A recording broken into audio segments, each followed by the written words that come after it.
Test, test. All right, you guys can hear me. Let me make sure. Yep, Yeti looks good, so that's good.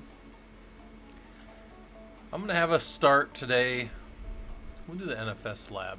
Not that that's what we're doing, but that's what we're going to copy. And this will be our lab for now. Put it on the YouTube side, pin it over here on the Twitch side. Give people a couple minutes to show up, and then we'll get going. We're going to work today a little bit. We were working earlier on just kind of messing around.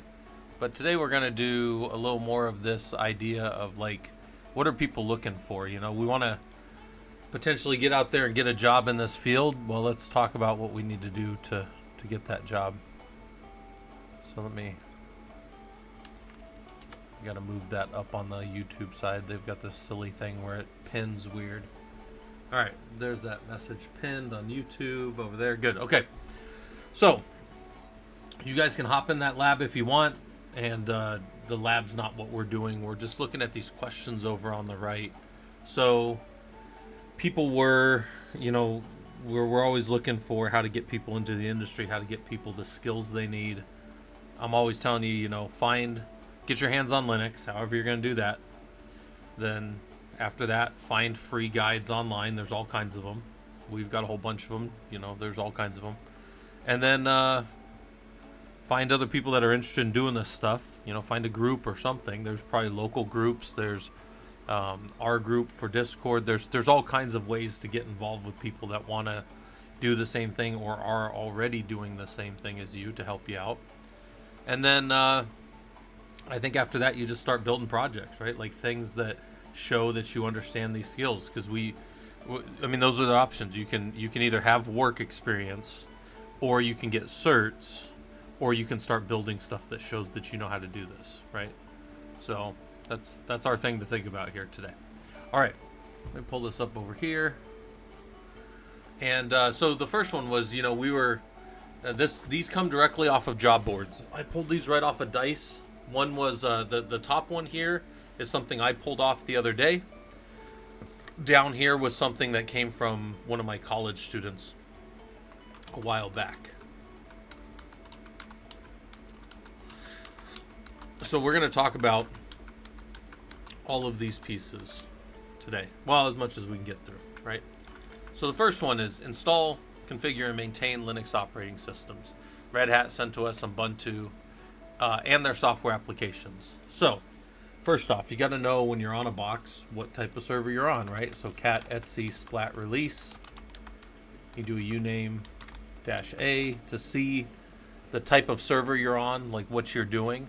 And you're going to have different packages based on the different environments you're in. Red Hat and CentOS, which CentOS is no longer CentOS, it's now Rocky or Alma.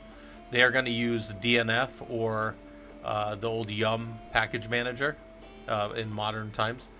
Ubuntu is going to use apt. So how are we going to use apt? We're going to say apt. Let's just say update. So there's two things. There's update, which will update all of the metadata around the repositories that your server uses for, you know, downloading stuff. And there's a bunch of packages. There's a bunch of package repositories that kind of come out of the box with your system. These ones are the Ubuntu ones. They come with the server. They're trusted by default. You have a GPG key for them. And then other ones like this, they come and you don't have that stuff, but you can download that stuff and accept that they're secure based on the fact that you've pulled them down, right? So the idea here is this is where your server trusts it's going to pull things from. So we do an update, and it'll tell us that there's 193 packages to upgrade, and then we can do an app-y upgrade. Now, if we don't say -y, it's going to ask us some questions, and we're just like, yeah, whatever it is, just give it a yes. So we're going to let this server upgrade.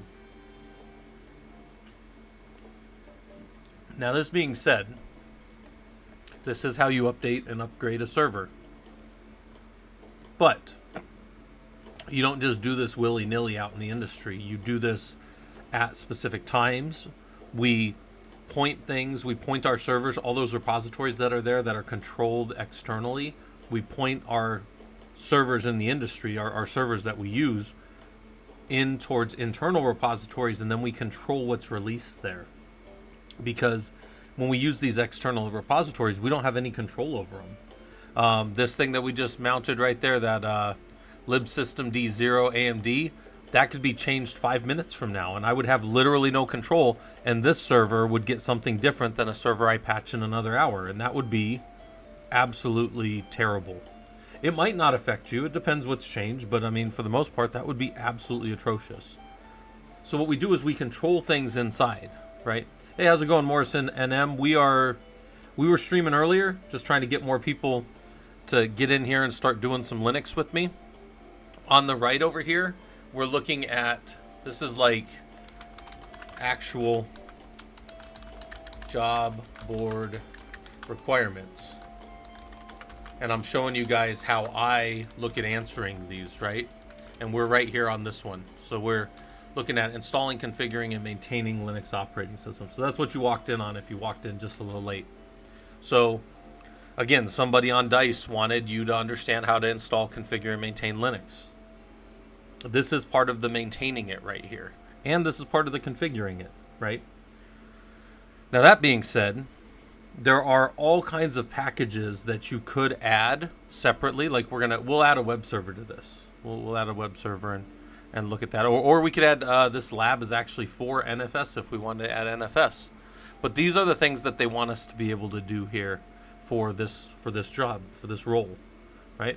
And this was just one I generically pulled off a few weeks ago, maybe a few months ago now. And then this one came from one of my students, and I kind of liked what he found. So the job that I found is system administrator. The responsibilities are, boom. Very similar first answer. All right. So this is this idea that we can download and update things. Look, this thing's unpackaging all 193 plus all of their, if there was anything that wasn't there but it was required by a package, that's what we call a dependency. If a package has dependencies, those would be downloaded too. That's what that -y was. ISOBU, you said I find third-party tools are often better at diagnosing servers since we often use them in clusters now. Usually a one-off can just be re-image. Yeah, ISOBU, I 100% just drop servers and rebuild them. 100%. That's actually a really fast way to do things, and that's a good way to do things. But sometimes you want to figure out, like if something happens once to a server in your cluster, wipe it.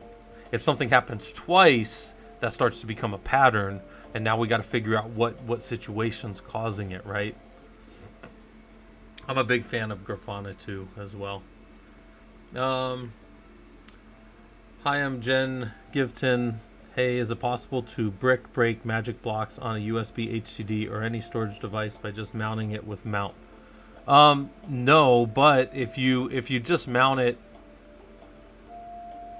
no, you shouldn't be able to break anything because any of those things should by default come up read-only.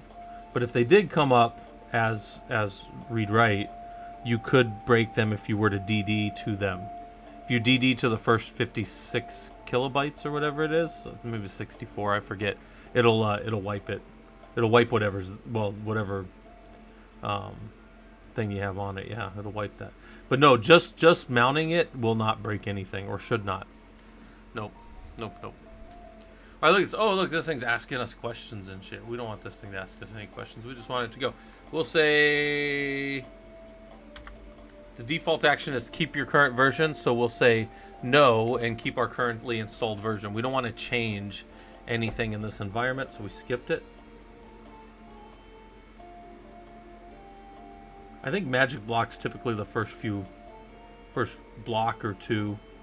There's also, I mean, I think you can distribute them too depending on your file system, but yeah. All right, we're gonna keep install the new version. Let's just let this install. This is a lab environment, so we can break it, guys, right? This is the thing where certain things we don't spend a lot of time on, like if this thing starts asking us all these weird questions, we'll just blow it away. We don't care. Doc, hey, how's it going? Can make a script or one-liner for checking the NFS shares mounted, and if not, to mount it if it fits in your time frame, of course.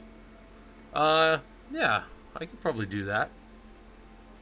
Do you have a particular mount that you wanted to check, or just all of them? Yeah, there's ways to do that for sure.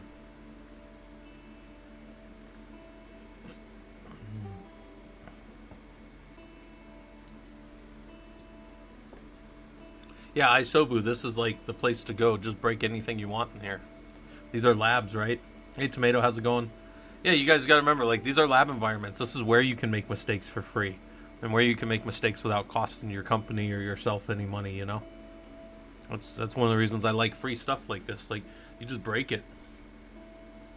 Who cares? You know, they don't even care. You just throw away the server when you're done with it, and it's like crumpling it up and throwing it in the trash can every time. So, all right, so this is apt, right? Apt will allow us to update and upgrade. Yeah, we can do that. And Doc, also, depending on what operating system you're using, you can actually, instead of using NFS, well, NFS you still want to use, but instead of using etcfs tab, you can mount via systemd, and systemd mounts will be persistent. It'll check for them for you, so... How's it going, Cypher? Yeah, we're just messing around right now. We're on the right. We've got actual job board requirements that I've grabbed from jobs, and we're just looking at them. Like, hey, what's the thing here that would maybe get us a job? So we can update the server and service. We can use its buddy tool is dpackage, and dpackage will let us see, like, is Apache on this server in some way? No, it's not. And then I say apt install Apache, and it'll go to install Apache, but Apache 2. It's Apache 2 in this case.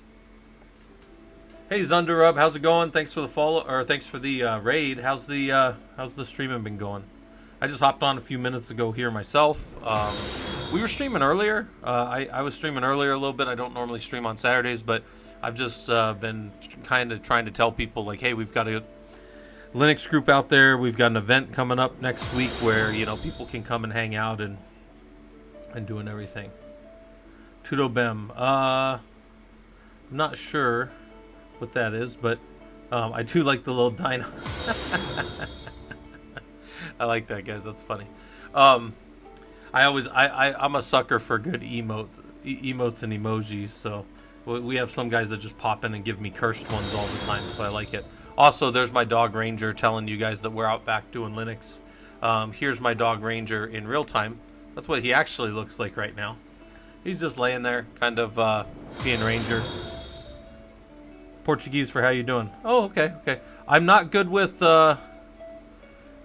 Portuguese, although I have been training Brazilian Jiu-Jitsu for 20 years, but I don't. I'm not very good with the Portuguese. I know, like, boa. I know paro, combate. I know those because that's what they say in matches. So that's kind of funny. Oh, Yuyo, how's it going? Hopefully this stuff's useful to you. Yeah, we're doing Linux today, right? There's a free website out there called Killer Coda, and Killer Coda gives you a environment where you can do all the Linux you want. I'm gonna go ahead and install Apache on this box, right? The lab is pinned if anybody wants to do it with me. It doesn't cost you anything. It's free, right? It's just and Killer Coda, if you guys are wondering, you're like, oh, who's Killer Coda? This is the same site that's the back end for Killer Shell. So if you go to get like a CKA or a CKS, CKAD, any of those from the Linux Foundation. So this is the back end of those same people. So if you're like, oh, what is this? And are they real? They're legit. They're very good. I make labs out there for Ansible and HashiCorp and a bunch of different tools that are out there. So we've set up a web server. So now I do that dpackage again, tpkg-l, and we look for Apache. Also, I'll show you guys, I always tell people about our Discord. Discord's free. You're allowed to go in there and just hang out and talk shop with other engineers. Danny over on the YouTube side, I am a black belt in Brazilian Jiu-Jitsu. Yes, I've been one for 4 years now. I got mine on July 11th of 2020. And then Leela said, any home labs you're maintaining? Yeah, I maintain a set of home labs. My home labs are pretty well documented. We were playing around in them earlier. I have a Rocky Linux environment that's set up, and we were building down in Rocky Linux earlier today. So yeah, I have a whole bunch of home labs. I also have a whole bunch of labs that you guys can do out here for free on Killer Coda. And the lab is real cool. It just walks you through, hey, do this thing and hit these buttons, and it'll help you figure out how to build NFS out and all that kind of stuff. So that's kind of the like the long and the short of it. But yeah, you guys are always welcome to hang out down there. Today, what we're looking at mostly is, you know, if you want to get the job, and these are the actual job board requirements that I found, even just recently I was in there looking at them. We're just looking at, you know, how you do some of this stuff. So if you guys wanted to hop in one of these shells, I pinned one. It's completely free to get in there, and then you could just do these labs. You could do the things with me that I'm typing. You could just say, hey, oh, that's what he did. He did a DPKG, and then he looked for Apache out of it, that kind of thing. Oh, nice. Yeah, black hat at hacking and a black belt in karate. Nice. Yeah, you gotta do what you love, man. You gotta keep moving, right? Like, I think of systems world like this, like we gotta keep our minds sharp. We gotta keep our minds moving, and I think that it's good to do the same kind of thing with your body too. And black hat at hacking is perfectly acceptable as well. So that's good too. So look, we checked what's going on the server. We've added Apache. But another thing they say over here is, so they say install, so we can install things and tools and stuff. And we can maintain our servers by updating them and fixing patches and looking at, so I can do a uname-r and see my kernel that's there. And then I can ls boot and see, I'm on 5.4, so that's the major version 5. 4 is the minor version, and then the patch version is 0.131. And I can come down here and say, well, that's my version of the kernel right here. When we did that update, we're going to go to a new version of the kernel next time we come up, right?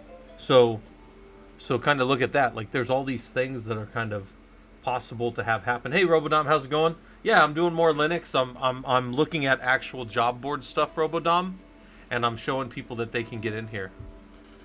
Doc, I like the Nobody No group for NFS share. It's not necessary, but it does make permissions easier.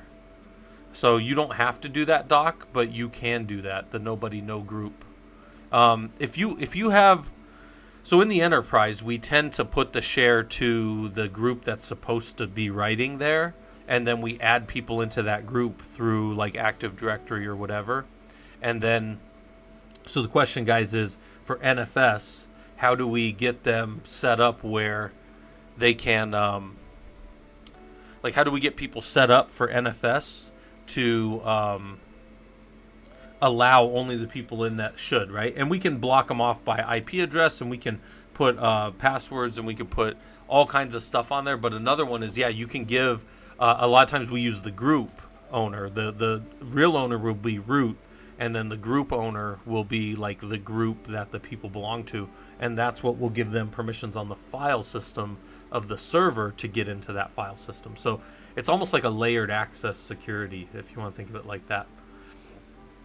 So that's a good way to do it. And in this case, like, somebody might ask me now, and this is what I want you to think about. If I told you this is the kernel that we're running on right now, and then I showed you it's a 131, right? Just remember the 131 part. And then you came down here and you saw this. Would you say, hey, Scott, we did upgrade the kernel, now the box needs a reboot? So I'm going to tell you to go to a new kernel after we've installed a new kernel. We never upgrade kernels. We always install new ones. Does this server that's running on this kernel now, we see it here, do you think that it needs to go to a new version of the kernel? Does it need, the question here is, does it need to reboot? I want you to think about that for a second, right? And then somebody remind me to come back to that in case I don't answer it. But I think I might have already said it too. I've been losing my thread lately. But all right, so we're on the box. We're up here. Like, this is where we're kind of looking right now. Is at this, and they said to configure the server. Yeah, needs restart. We might not have that, right? So need restart's not there, but we can add it. Need restart will tell you if the server needs to restart. But also the fact that it's a higher number tells us that it's a newer version of the kernel. So we do know that we need to reboot as well. So we need restart. That also brought some of its packages. Like, look, we only told the system to install one thing, but look at all these other things. These are dependencies, right? It needs to use some Perl on the back end. And check if var run reboot required exists. True. There you go, right? So those are different ways to see if this system needs to reboot, which it does right now. And we know that because we need to go to a new version of the kernel. So now you think, well, I'll just reboot it right now. But what is this? DCI Banks? Yeah, I'm a vet. I'm a combat infantryman. Yep. Expert and combat, if anybody cares. Yep. I was in Iraq in 2003 to kick off the start of that thing. So yeah, I was. Oh no, that's not good if your cat's not feeling well. My wife had to put a cat down a couple of years back, and she was very sad about it. I like cats. I tolerate them, but I'm very much more of a dog. Lots of sick animals in Iraq. I don't know if I'd say there was a lot of sick ones when I was there. I will tell you this one thing that I thought was really interesting. Every little like town, they have like these little villages, let's call them. They're not really quite towns. They all had packs of wild dogs that would run around them, and but they were like very friendly to the people that were there, but they were very unfriendly to us. So yeah, that didn't go well for dogs, as far as that goes. But anyways, so that's yeah, there are animals over there. Fun fact: I was in Kuwait for 3 weeks, and then I was in Iraq for about 5.5, almost 6 months, and I never saw a camel. DCI Banks, I don't know. I guess it's just probably people making choices, you know. I think there's only about 5% of the U.S., maybe even less, that ever go in the military. Some smaller amount. But I can tell you that, man, that was a long time ago for me, you know. But, I don't know what I was thinking about. But anyways, yeah. I am one of them. So, let's say, so we did our install and our configure, or our install and our update. I think that's fine. Configure, how do we configure things? So we have this Apache service, so systemctl status Apache 2, and it turned itself on. And that's cool. I mean, we should know how it turns on. When we first look at the package, we can come here and look at, for the service, we can cat out how it started. So this is kind of good. But DCI Banks, I might not be the vet that you. When I say vet, I meant veteran, not like a animal vet. Infantry doesn't put things back together; they take it apart. Maybe I should make that clear. I just realized what he was saying. I got it. All right, so check this out. We look at this. We see systemctl cat Apache 2, but where does that get configured? There's typically, most configurations in Linux systems are down in Etsy. Doc said, during my youth we had conscription. Every guy had to go for a year. Yeah, there's some places where that's still a thing. The U.S. isn't there right now, thankfully. But we have CD Etsy. And then in here, a lot of the times, when you install a package like Apache, you can just go and hit tab and find that package. And then here's all the stuff that is the configuration for Apache, right? And we've done this before, and we've looked at this before. But if somebody's going to ask us to configure stuff, we might go in here and change some of these configurations and restart the service and these kind of things, right? So there's like all this stuff that might come from this first part. So somebody might say, hey, you know, what does it look like to install a web server on a Linux box? And you say, well, depending on the type of box I'm on, I would find the package manager, and they'll say, oh, it's Ubuntu. And you say, okay, then it would be apt install Apache 2. It would automatically start the web page. I could verify that the web service was running, right? I can make sure the service is running here. And then I can verify that the port is being listened to, like this, right? Port 80 is being listened to right there. So that's awesome. I could have also just looked for like Apache if I wanted to. And there's my server listening on port 80. Just for fun, I could make sure that UFW status is off. It's inactive. We don't have a web server, because the web server would sit outside of this and block things. So port 80 here with being open and listening does not mean that it gets past a firewall. That's an important thing to understand. A firewall is a protection in a system. What we call a host-based firewall will protect even if somebody accidentally opens up a web server. Somebody accidentally installs a web server and it starts running. That's a vulnerability point in your organization, right? That's a place that somebody can attack or land from. Octopus 23. Hopefully this stuff's useful to you. Thank you for the follow. As you guys can see, Ranger's not super impressed with what we're doing over here. That's my dog Ranger. So all right, so we've done that, and then what if I told you, like, down in this directory here, Etsy Apache 2, we can go change stuff like ports.conf, and it says that we're listening on port 80, and we could add and say listen on port 8080, right? And then we could go and we could add components to this. And if you're doing this and you're looking at this and going, wow, I need to know more about Apache and I'm not good at it, we have a lab that deals with just specifically Apache, and it shows you how to configure a bunch of these pieces, okay? So you can go look up that lab. It's right just above this link. Basically, you take this and go one up. Doc said you went to uni. Nice. I went to uni after or university, as most people on the American side of things call it, university or college or whatever. I went to a little place called DeVry. It's very well known for its electrical engineering. I went for network communication management, which was the last. It was the last of the telecommunication degrees that they did out of there. So it's funny. I learned a lot of PBX systems and phone systems, but then mostly I just stuck with. I already had a CCNA by the time I was going there. So CCNA. Stupid. There you go. This thing's not very good at figuring out what I'm saying when I start using acronyms and stuff. So okay, so there's that. So I think we hammered that pretty good. I think if somebody were to ask you, do you know how to install? Yes. Use a package manager. Could you build stuff from source still? Absolutely. Do you want to? Not very often. Like you would have to have a very compelling use case to build something in a production environment from source.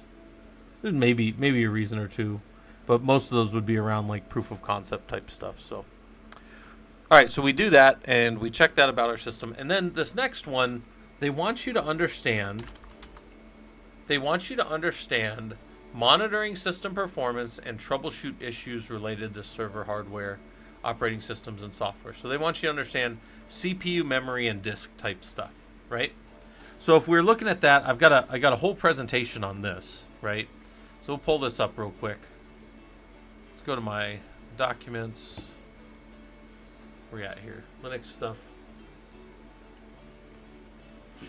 Presentations, I think. And this one was open earlier, but get that out of the way.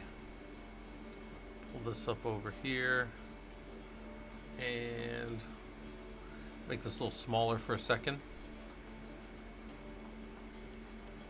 All right. Let's do this. Make this a little bit smaller, but we'll make it a little bigger again.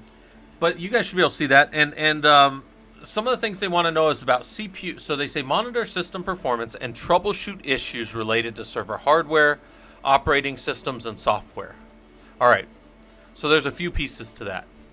The first thing, they want you to be able to troubleshoot issues, right? Might have nothing to do with it, but what about the command journal ctl-xe? Yeah, journal ctl-xe is great. Journal CTL in general will tell you about. God, my thing is messing up down there. Man, that closed captioning is bad. Yeah, the journal CTL is excellent for telling you what's going on with the packages as they start up and stuff. It is very valuable if there's something wrong. for sure.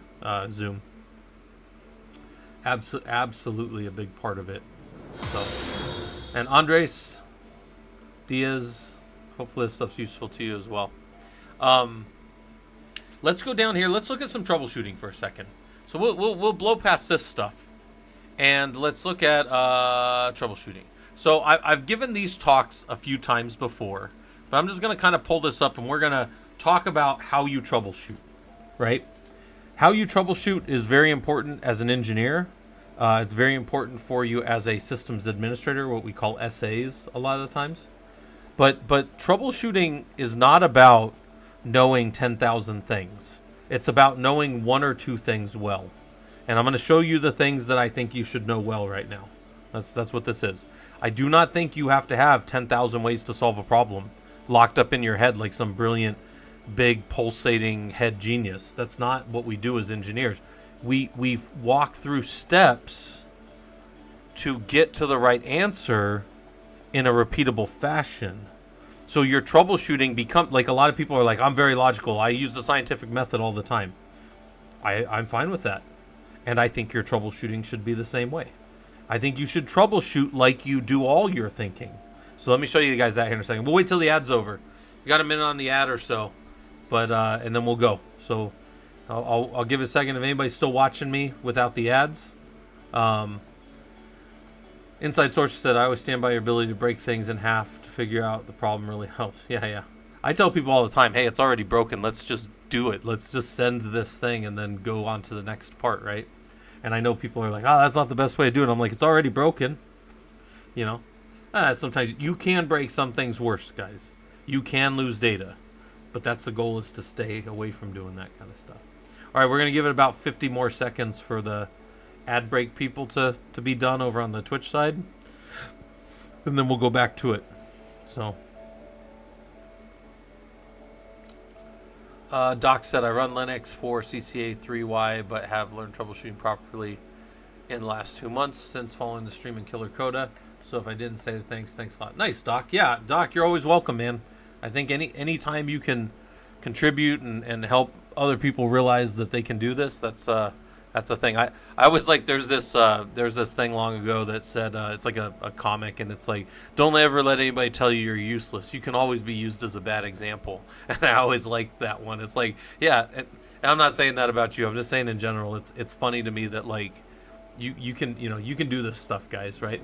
All right, FFox20, thanks for the follow. All right, so let's go into troubleshooting real quick. Again, you want to know how you troubleshoot. And this is a way, I learned this way in the Army. I think it's really good. But there's many ways to troubleshoot a problem. The purpose of this section is not to learn multiple ways, but rather find a few methodologies that resonate with you so you can apply them uniformly to more quickly resolve issues. I do not want you to write every one of these down. By the way, these are in the Discord if you want them, under Linux System Administration. Most troubleshooting follows this pattern. Omega Man said, how much Linux administration do you think is needed for the CASP Plus and the security exam? I don't think there's any Linux needed for those, but I do not have either of those. I do have a CISSP, and I definitely didn't need any of that for that. I have one or two of our guys have their CASP, and then a few of them just passed their security plus. I don't think there's any real like Linux deep knowledge that's required for that, Omega Man. I think you'll probably be fine just studying for those certs, because they're not practical certs. You don't have to go in and log into something. And then Andre said, it happened to me 2 days ago. I accidentally deleted an entire directory of work because I was too bored by emptying the trash. Yeah, that happens. But Omega Man, if you do take your Security Plus, one of our guys is taking it. Robodom's taking it in the next couple weeks.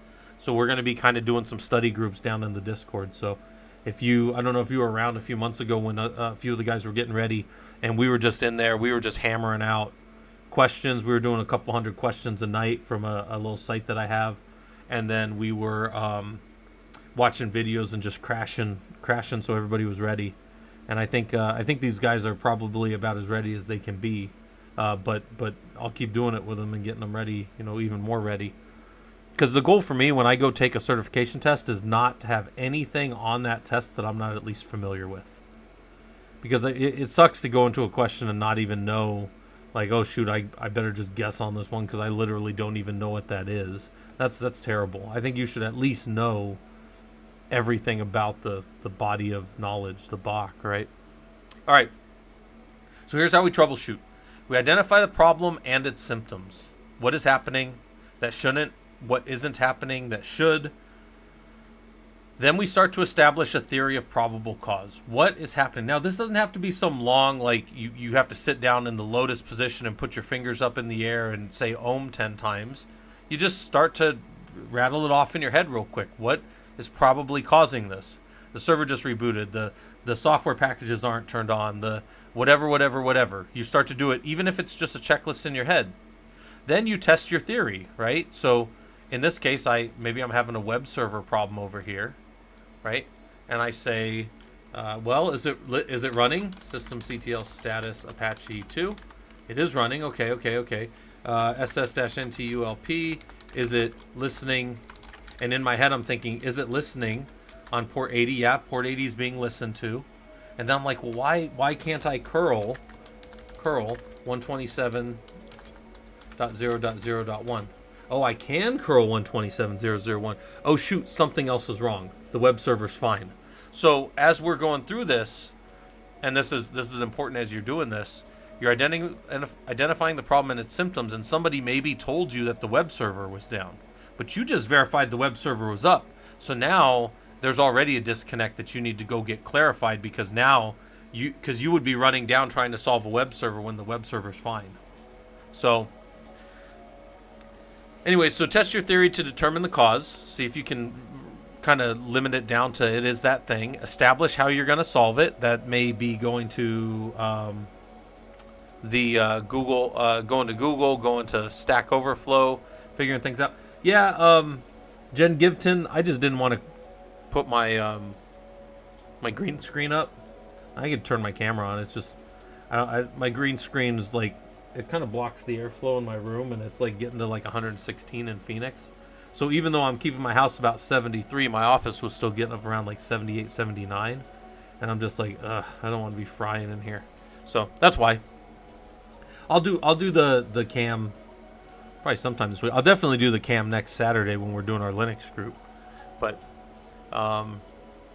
actually, you know what? We'll finish this part up and we'll talk through all these, and then I'll show you guys kind of that stuff. No, I get it, Jen. I pop on every now and then. I could give me a second here. I'll be professional. Hold on.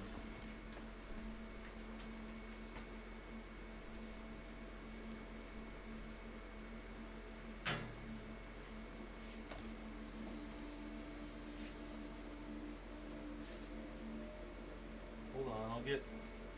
I'll take the peer pressure.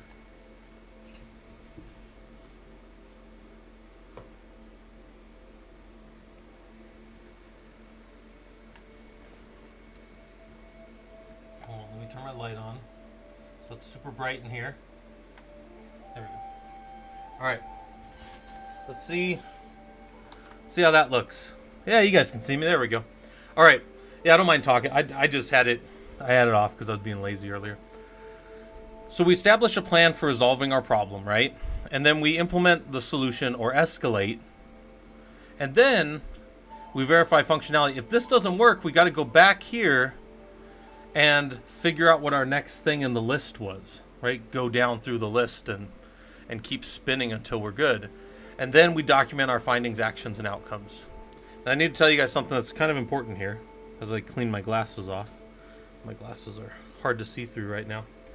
The fact that you document at the end, that is more of like after action review and post-mortem and like the activities of documenting at the end. That doesn't mean you don't document throughout. I've shown you guys this before, but when I do stuff, a lot of times I have my notes up so I can be throwing stuff into my notes in real time. I'm always taking notes all the time when I'm doing stuff, especially engineering stuff. And then at the end, I clean. This is like, for me, this is at the end where I clean up my documentation and make it ready for everybody else. But I've been making a mess of documentation this whole time. Some of you guys have been here where I'm just like, Oh, I mean, sometimes I just have a mess of notes that are just like, like what the hell was I even doing here? I know what I was doing. I was running iPerf 3, but like I was just throwing raw data over here. And then later I'll clean it up or throw it away, but I can't do that if I don't have the data. And I'll tell you what, I don't care how sharp you are in your 20s and 30s, this is eventually going to start slowing down. So you got to start just keeping notes. The computer's way better at keeping notes than you are. That's a fact. So anyway, so document actions and outcomes. What did we do? When did we do it? A lot of times you're going to have to report trouble and problems up to management. So it's a good thing to have timelines. I like to keep track of timelines. If we establish a bridge, like a bridge call for a bunch of teams, somebody needs to be timestamping everything. There has to be timestamping along that call. Otherwise, you're just gonna have problems. All right. So that's troubleshooting theory. This is it visualized. Let me zoom in a little bit here for you guys. We start. These are all the steps that we just talked about right there. Right? 6 and 7. You start, you gather information, you identify your symptoms, you question the obvious. Maybe you follow the OSI model and walk up and down through the OSI model based on what you know about how communication and systems works one way. Flows down, goes across, flows back up. It does not work any other way. Any other way, it breaks. So one of the nice things about following the OSI model is things will only work if they actually follow that model properly. That's the only way to get them to work. So anyways, come down here, test your guess. Is it confirmed? Yes or no? Start to establish a plan and resolve it. If it's not, you're going to spin. Remember I was saying you were spinning here? And then this is just kind of part of the test your theory. Do you give up? No. Keep going. Do you give up? Yes. Throw it off to the next person. Call the next person out on the bridge call. You don't always have... I was showing you guys the other day how I very rarely am in control of the network that I'm in. I'm always in control of all my Linux boxes. I have all of them. They're mine. But I might be on this one and then SSH up to this one, so I have 2 servers that I'm connected to. But if I can't talk between those, there is something that's outside of my control. And I don't try to like point at my fingers at network, but there's a fact that if I can't get from this box to this box and I know everything else is good and both of those boxes are connected and they're going up and they're pinging other things, there's got to be something in between there stopping me. And what I can do is I can get to wherever I can get to, and then I can change things. And this used to happen. We had a PCI compliance audit come through, and then we had to segment off a bunch of pieces of our network that were already there. And we had like overly permissive, everything could talk to everything. So what happened was the firewall team came in and they just started dropping firewalls in our environment, and stuff started breaking everywhere. And they're like, well, did you have a thing in for this? And we're like, that server's been alive for 6 years. We don't know what the hell. So anyways, that's a thing. All right, let's check on Ranger. There's Ranger. He is oh, my dog, man. He is lazy and laying around. He's had a hard time getting up the last few days. I know he's just kind of he's getting old, but he's a good dog. So, all right. We loop here. We establish a plan for resolving the problem. Fix it, right? Come down. Here's our actual fix. Verify the system works. Is the problem solved? No. You got to go all the way back up here and start over with what's the next most likely thing. Well, it's not the web server here, so maybe it's the firewall. Firewall's not even on. So what's the next thing? That's what we're looking at here. Like, what's the next thing down, kind of down the line, right? So we do that. We loop. We find that so this is the problem solved? Yes. Could the problem have been prevented? Was storage slowly filling up and nobody was watching it and there was no alarm, and it just slowly, like, over the course of a few months got up there and crashed? It looked like that scene in Austin Powers. If you guys remember the first Austin Powers, he's driving the steamroller and the guy's like yelling like, no, stop. And then they back it out and he's like 30 yards away from him and the guy's just like this and he's going at him at like 2 miles an hour and they're like, just get out of the way, and he doesn't move and then they run him over. Takes like a minute and a half to get to them. It's ridiculous, right? That's exactly how some of these things happen in systems. There's things that people just aren't watching that they probably should. So it really does happen. Yeah, the first one was funny. I liked all of them, but Take preventative action, come over here, document findings, actions, outcomes, and stop. This might not look like it, but this is exactly what we were looking at right here. Those 7 steps are just visualized right here. All right. So then the next one. All troubleshooting methodologies should have a starting point, a set process you're following, and an ending point. They should have those 3 things. That one over there had one starting point. You went all the way through it. It had one ending point. That's how a good Venn diagram is drawn. A good Venn diagram always has one start and one end, right? And then the ABCs of investigation. These are things that you need to understand. Assume nothing, believe no one, check everything. That may seem kind of funny and be a little tongue-in-cheek, but it's true. I've told you guys, I've come on calls late at night. They call me up. I get on the call. And they're like, Scott, the servers are acting funny. And I'm like, are they telling jokes? Like, what are we talking about here? Like, I don't deal in funny. I deal in, like, engineering and systems work, right? So, they're like, oh, sorry, the server's down. And you're like, well, I'm SSH'd into it. And the uptime shows 59 minutes, so the server's not down. Oh, the service on the server is down. Oh, well, that's different. So I can tell you guys, there's probably been more than 10 times in my career where I've been on a call and we've been trying to troubleshoot something based on some description from somebody, and then somebody will come on and be like, no, that was decommissioned last week. What are you guys talking about? And then we're like, nobody even bothered to check? And then like, well, no, this other thing's actually the problem. And we're like, nobody even bothered to check? Like, these are the things, right? Like, this is one of the reasons why I'm such a big fan of going and looking at like your change records, like what was supposed to change and then what changed that wasn't supposed to change. If this server's been up 59 minutes and I haven't patched it for like a week, that's not good. Something's happened to the server. In an enterprise environment, if I see 59 minutes, I'm like, oh shit. So I start looking at what else has happened on the server. I do a last, pipe it through more, and I see who's logged into this server. And I tell you guys, this happens to me, well, not so much anymore, but when I was earlier in my career, I would get called or something. I'd go look, and there'd be a whole bunch of devs that were on the server right before it went down at 2 a.m. And I'm like, you guys weren't on the server? And they're like, nope, our team, nope, found it, got an alert, yep, called you guys out. And I'm like, I see like 8 of you on since like 11 o'clock. You guys were doing something on that server. And then they're like, oh, well, no, so we had this one little change. And you're like, it's a production box. You're not supposed to be on the damn thing. Yeah, too big to fail. Typically, no one cares. It's worse than car maintenance. If it's like working, yeah, nobody takes the thing. All right, hey, quick question. How do you deal with roadblocks like to tinker with computers? I'm trying to implement SSH key permissions on a VPS that I own where I host website. Followed the guide provided to set it up at the end, but it keeps asking password anytime I log in. I've double-checked everything. It seems fine, so I don't really know what to do from there. Andres, when you connect, do you do this?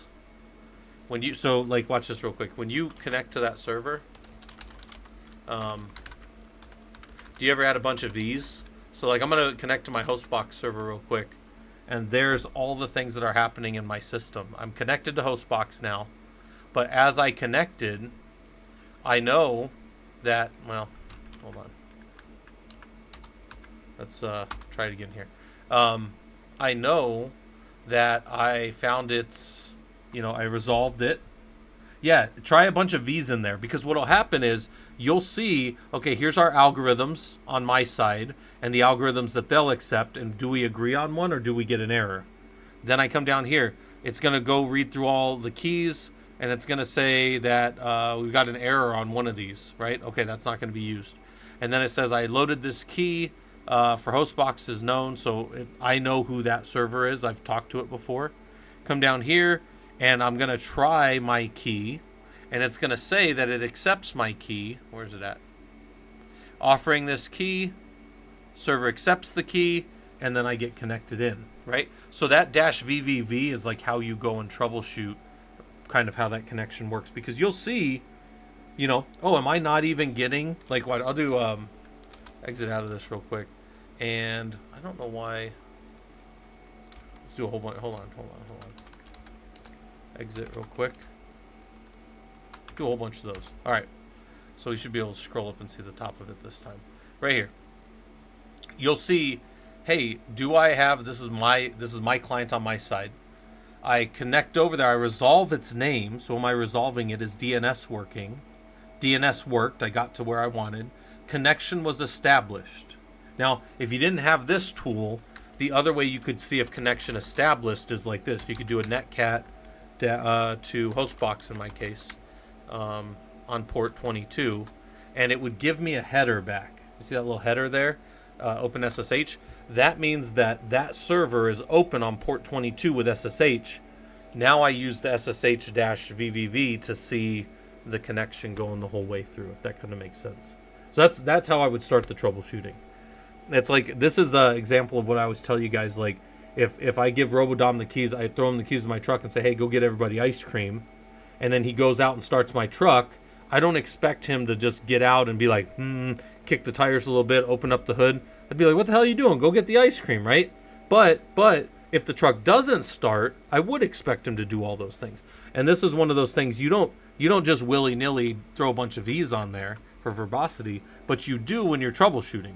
When something breaks, throw that on and see where it's breaking. It's going to tell you exactly where it breaks, right? And that's what I was talking about earlier. Like, there's nothing worse than, like, just looking at a black screen like this and, like, being like, it broke. I don't know why. I don't know why it didn't work, and I don't know why it was working 10 minutes ago. This will drive you mad, guys. This will literally drive you mad. Like, if you do systems engineering and you got to understand how to query your stuff, because you'll just be like, I don't know why it doesn't work, and well, I guess I'll just quit and go work somewhere else. No, like, you can't do that. You have to figure it out. So you got to figure out how to use these tools and stuff, right? Or you're going to order it through DoorDash. Robodom, I have about a mile.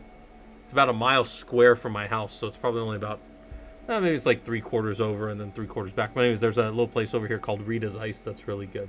So, yeah, Andres, it's a lot of this is just getting in and learning how to use the tools. Learn how to use the tools, learn how to reference them.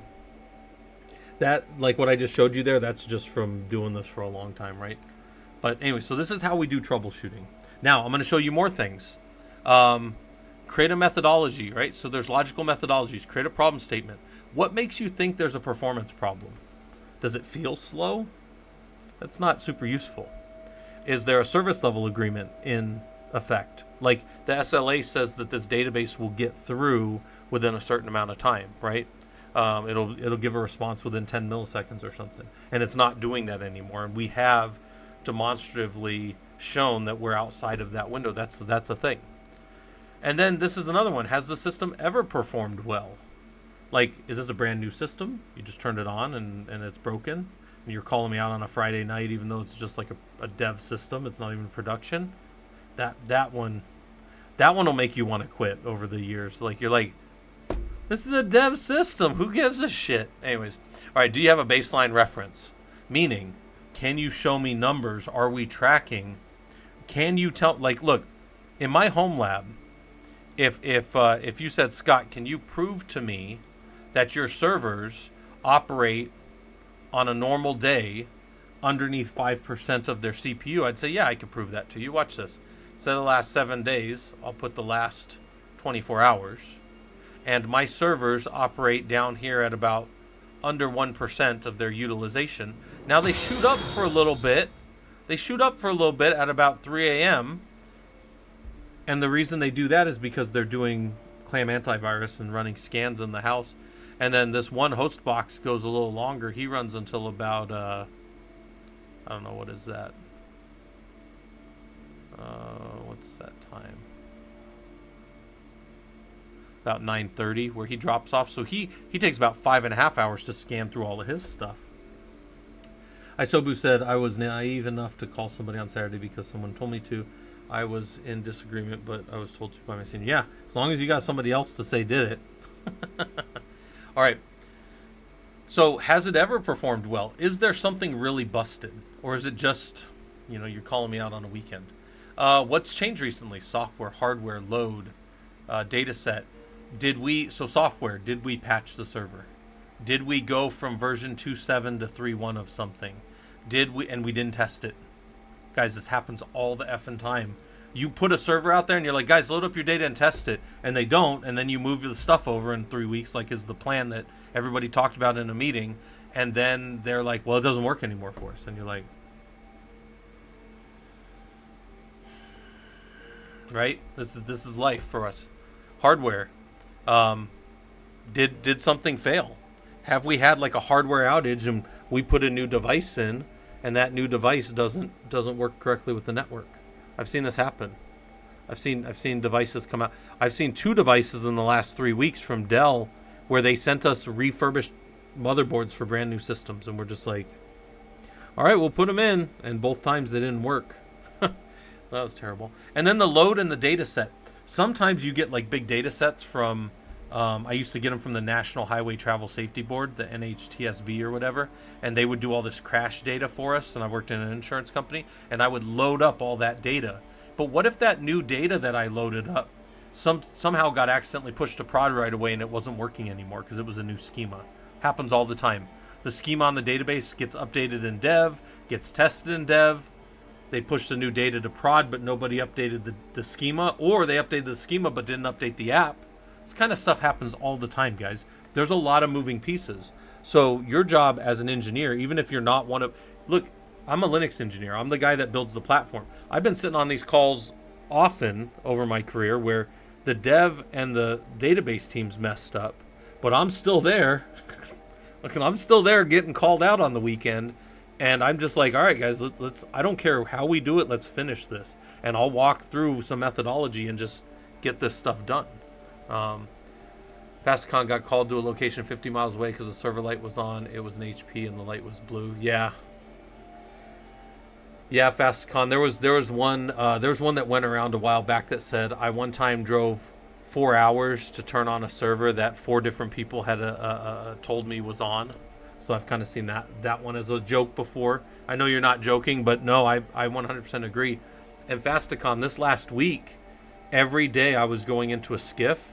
So when you go into the skiff, you have no outside access. So like I was going in, getting as far as I could on the systems, coming back, looking at all my problems, Googling, figuring stuff out, going back in. It was almost like I was holding my breath and going to the next thing because there was you couldn't do anything real time with that. You had to basically ask all your questions to your notebook and then bring it back out. Andre's prompt gave you an error, is not using a file I created there you go. See, there you go, Andres. So, tip your mods and all that good stuff. No, I'm just kidding. So this is a big one. Review the recent RFCs. So that's request for changes. Yeah, firewall guys. Yeah, and you probably get blamed a lot. I used to train my I have some slides in here. I have like hundreds, if not thousands of slides now. And one of the things I always tell my Linux engineers is do not blame the network guy when you get on that call. Do everything you can, and then at the end say it's outside of my server. But I'm like, don't get on there and just start pointing at network. They absolutely hate it. So, but yeah, what's changed recently? There should be a request for change that should have been through an engineering control board or an electronic control board or whatever the hell you want to call these things. Engineering change board, change acceptance board, change advisory board. Like I've heard them called a billion different things. But somebody should have reviewed a change, and then now you can go look at those changes and go, hold on. 2 hours before this happened, something, whatever, then our queue started to fill. We saw our queue and our backlog of our servers trying to get to the cache. Something changed. What changed? And then somebody's like, well, no, that all we did was turn off TCP connections going up to AWS. And you're like, you turned off TCP connections? They're like, well, yeah, we only use UDP. And you're like, you only use UDP? What effing TCP IP protocol do you think you're using that you're not using TCP? That actually happened. My brother was on a call, and there was an engineer there who had done a change in the middle of the day, and he turned off all TCP connections for his company. This is a big well, they're not a publicly traded company, but they're huge. You've heard of them. You've 100% heard of them. In fact, you probably have a 95% favorable rating of this company. Same one that I used to work for, in case you're wondering. It starts with 3 A's. Anyways, he was on this call, and some guy had made a change and turned off all TCP up to the cloud and on a firewall. And they were on this call for an hour, and they had asked the whole time, did somebody make a change? And then some senior network guy came on and goes, yeah, that change was pushed in an hour ago. And they ended up letting that other guy go because they would have solved it in 3 fucking minutes if somebody had just said something. but it was a change that was unauthorized during the day. Anyways, what's causing the load? So we always have, let me see if I have it right here. Yeah. What's causing the load? So we go and we look and check those things. What is the load? So is it high IOPS? IOPS are down to the disk. Load average is against the CPU. Latency tends to be, well, latency can happen in a lot of places, but latency tends to be because you're saturating some resource. So maybe we don't know what the thing is that's saturated yet, but we'll figure it out. And then throughput tends to be like aggregate throughput. It can be network plus disk plus CPU. Throughput can be all the things. So this is how we look at them, right here. And it says this is one. How is the load changing over time? Does it always go high on a Friday afternoon? Are you a gaming company that doesn't realize that everybody gets off on Friday afternoon and starts playing video games? By the way, there's like, I joke around about that, but that's like a Solutions Architect Pro question. They have a few questions that are around like, hey, at this time your company gets higher load. What are some solutions that you can do to solve them?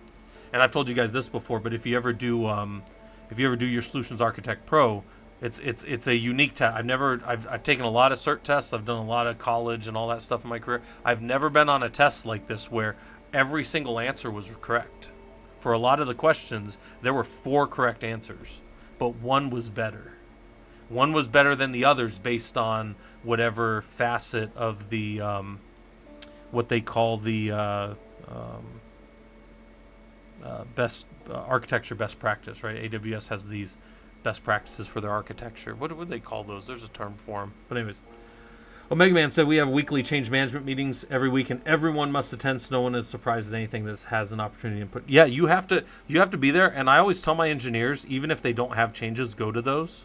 Like my junior, because I've been a platform lead since about 2016. It was the first time I took a lead role. And I'm always like training engineers and showing them, and I'm like, go to those even if you don't think you should be there. And if somebody asks like, hey, and it's something that's related to you, does anybody have questions? Ask them a question. Like, one, because if it's something like innocuous, they're probably going to be happy to answer it. And 2, if it's something they didn't think about, they should be even more happy to answer it, because if they have to say, oh shoot, we didn't think about that, that's a big deal. That's a big thing. So, all right, so let's talk about this was troubleshooting methodologies. There's just one other thing I want to show before we'll jump back to this other part, right? But it's for every resource we check utilization, saturation, and errors. I'm not going to draw it out right now, but I've drawn it out before for you guys on stream. Utilization is always 0 to 100% of some resource. That's what's your utilization. You come over here, you look in my home lab, and you go to performance. I am using 0% of that CPU on Rocky 1. And I imagine 0% on Rocky 2 and up and down the board. Now, if that resource utilization gets to 100, then we start talking about saturation, and a queue starts to form. That's a Q-U-E-U-E, right? A queue. The queue is where we're waiting for the resource, right? So utilization gets to 100. We start to queue out, and we start to get errors because timeouts are being exceeded. Those errors should be thrown to logs, and they should be easy to spot. Hopefully they're meaningful errors and those kind of things. But this is a methodology that we use for troubleshooting often. And as a systems engineer, I look at stuff often that's like this in my systems, and I go, all right, well, we're not hitting the ceiling ever. We're only on utilization still here. But if we ever hit, so on this one I hit 98.9, but if I hit 100 on this and then I start to get errors, now I got to start figuring out what's happening with saturation and how can I spread this out and how can I do all these other things. But this is how we check things. Utilization 0 to 100%, saturation starts to queue across, and then errors or timeouts start to be exceeded along that saturation of the weight and whatever. All right, here's more troubleshooting. Stepping through the OSI model. Most of you know ping happens right here at the network layer. So if I can ping a box, if I can ping an IP address, I do not have to go make sure that it's turned on. I don't need to make sure that its network cable's plugged in. I don't need to go check that its ETH tool is seeing that the Ethernet is connected. I don't need to make sure that the MAC and the ARP are working. I got it's all good to here. I can ping the box. However, then there's stuff up here that can happen, right? Transport layer stuff. Ports can be closed. Transport, and then above that, the application you're trying to reach may have headers that are set. So you're trying to communicate on port 80 to a default, but maybe the only header you can talk to is /test or / I don't know, whatever headers you might put on a web page, right?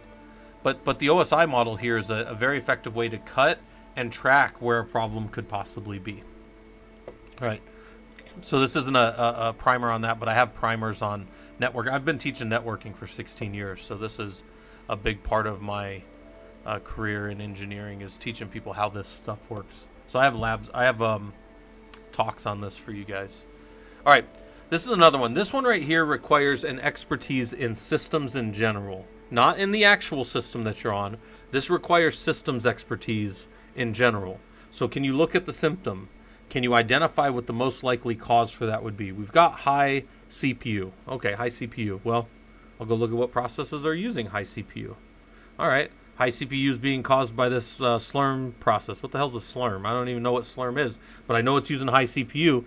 And then somebody comes along and goes, oh, well, that's just like what happens. Slurm is our job scheduler. So yeah, you should see high Slurm usage on the system. Okay. You say, okay, well, that's causing problems because, you know, it's putting 2 jobs on a box. And then you say, well, should 2 jobs be on a box? And by the way, you'll eventually know this, but maybe you're new to the environment. And they'll say, no, really, once a box is 100%, it should be locked out. Nobody else.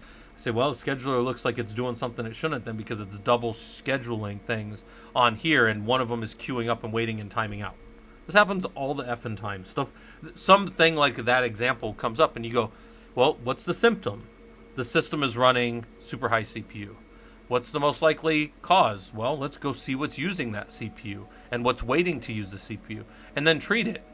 Take 2 of these and call me in the morning. Turn off Slurm. Take this node out. Change its definition of how many CPUs it can use inside of the Slurm config file. Something, right?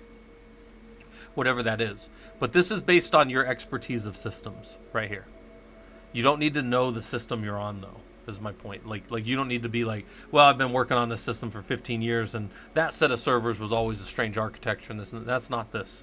This is just understanding systems in general.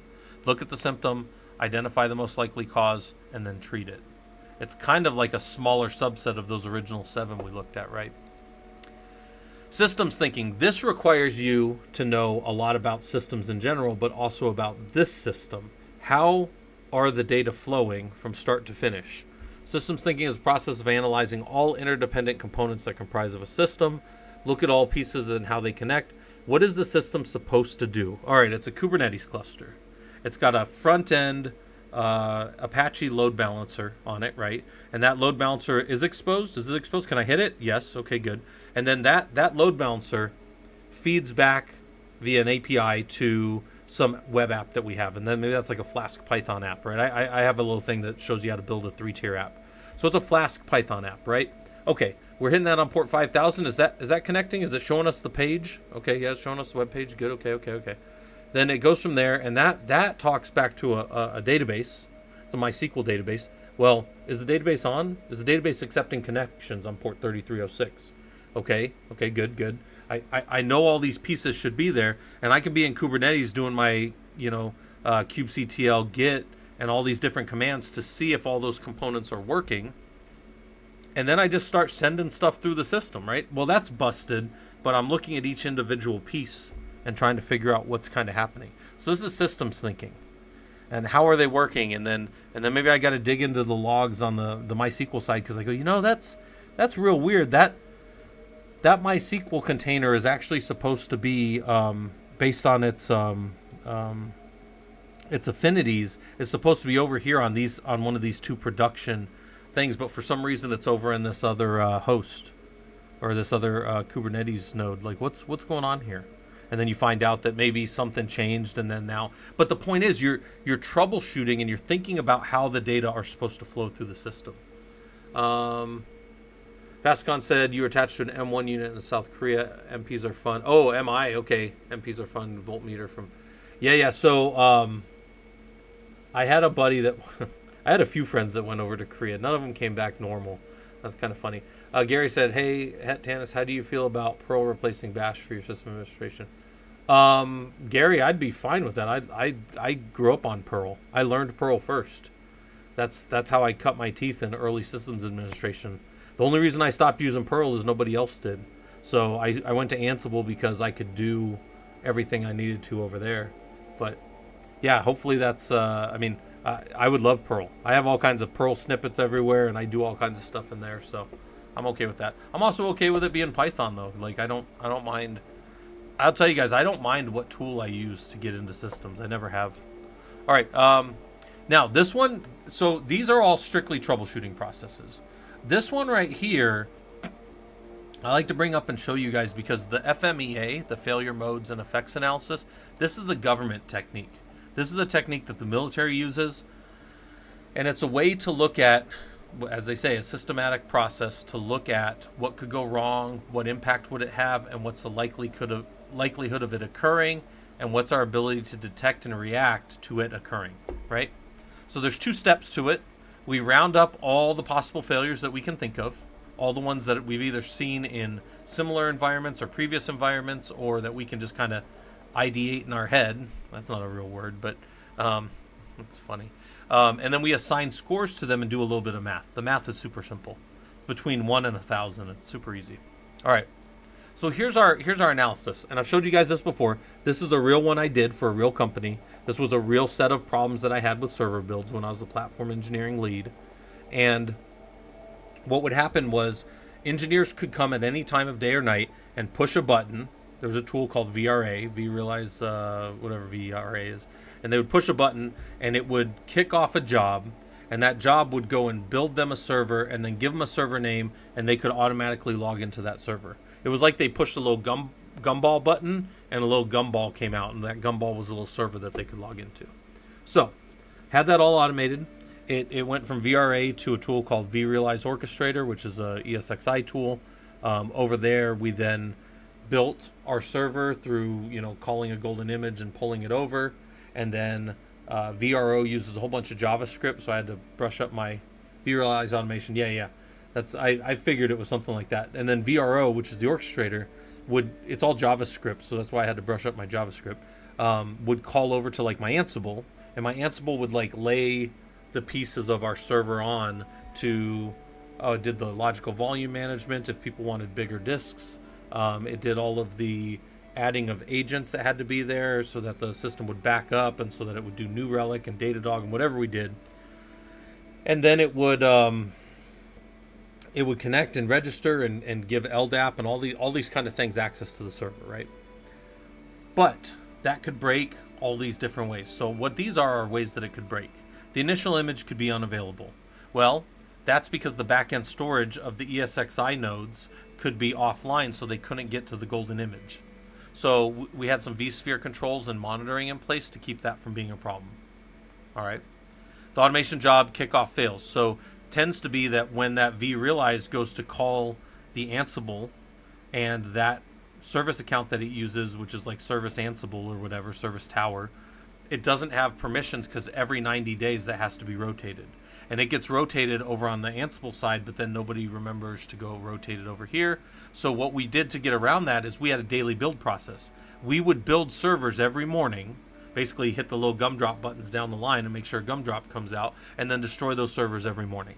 And that was a good enough thing for us to say, if it built servers at the first of the morning, it'll probably build servers for the next 8 hours. So that was our solution.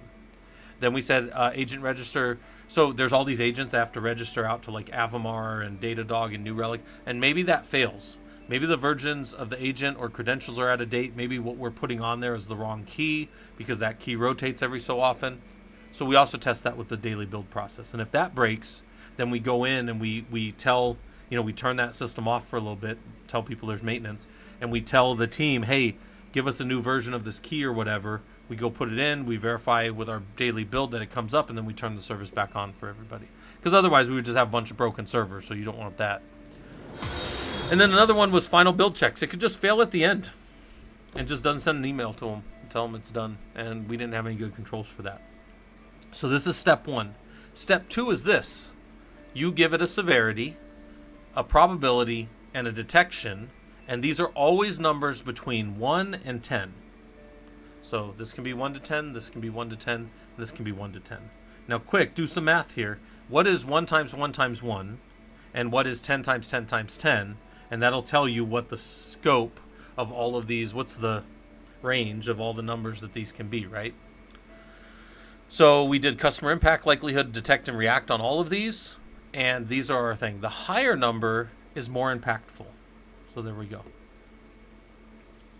Yeah, Andres, hopefully that stuff's... Yeah, Andres, this is what I do all the time, man. If I can't connect to something, then I'm stuck. So, that's good. Referring to the fun experience of being behind the skiff. Yeah, absolutely. Yeah, the skiff is the best. IDS, thanks for the follow. Hopefully this stuff's useful to you. So that's our FEMA analysis, right? A few other notes on troubleshooting. Avoid talking about your feelings. You have to deal in accuracy. What you feel about a problem is irrelevant. Is irrelevant. It's actually what we call an anti-methodology towards troubleshooting. Here's some other anti-methodologies. Don't just flip switches on and off. Don't be like Morty in the back, just flipping switches and killing everybody. Spotlighting, only using the tools you're familiar with. You need to learn how to use your tools to check these systems out.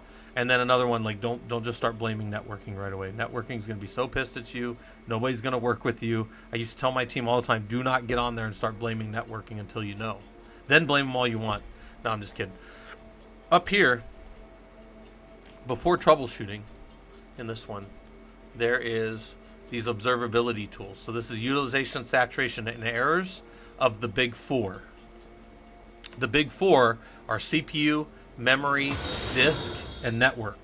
These are the four things, CPU, memory, disk, and network, that we care about as like a large umbrella as systems engineers and systems administrators. Is my CPU holding? Good. Is memory holding? Good. Disk holding? I/O to the disk? Good. Is the storage size holding?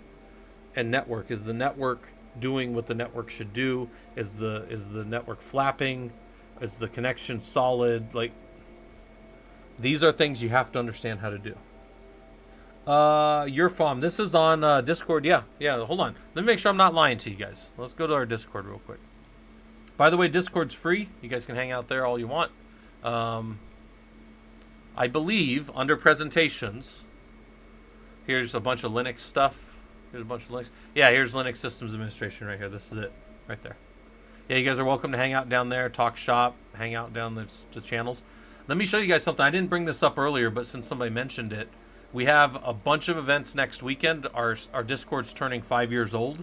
And our group itself, which is the Professional Linux Users Group, is actually turning 10 years old.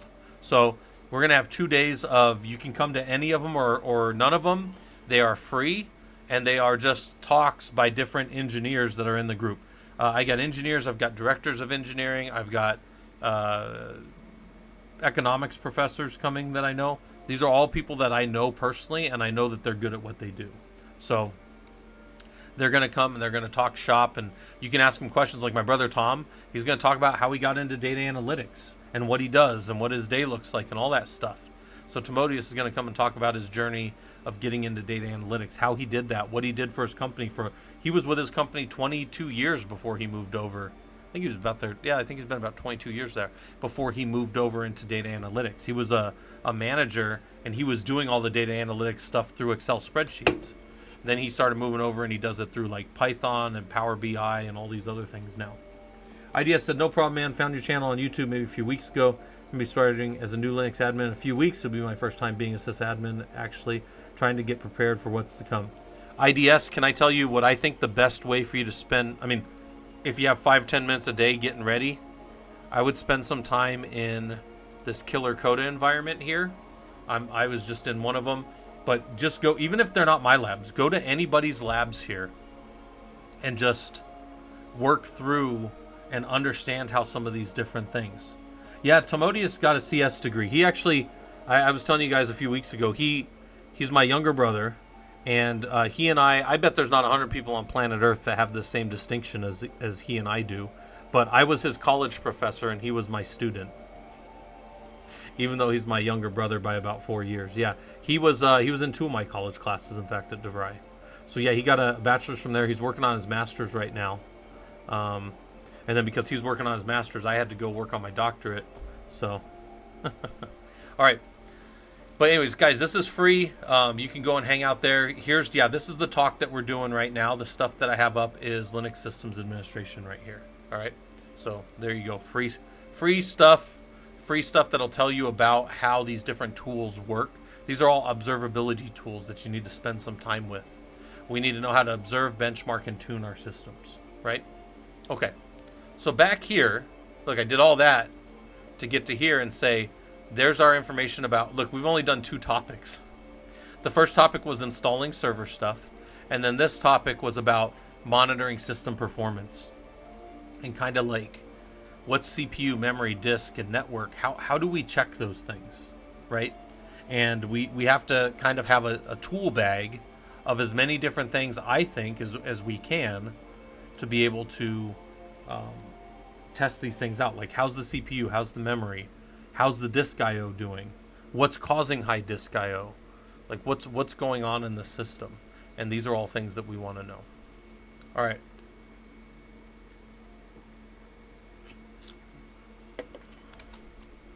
So, our next one, we've never gotten past the first 2 on these. We've always been talking about all this other stuff. This next one here says implement and maintain security measures to protect Linux systems from unauthorized access, malware, and other security threats. All right. So it says implement and maintain security measures. So there are different ways of doing this.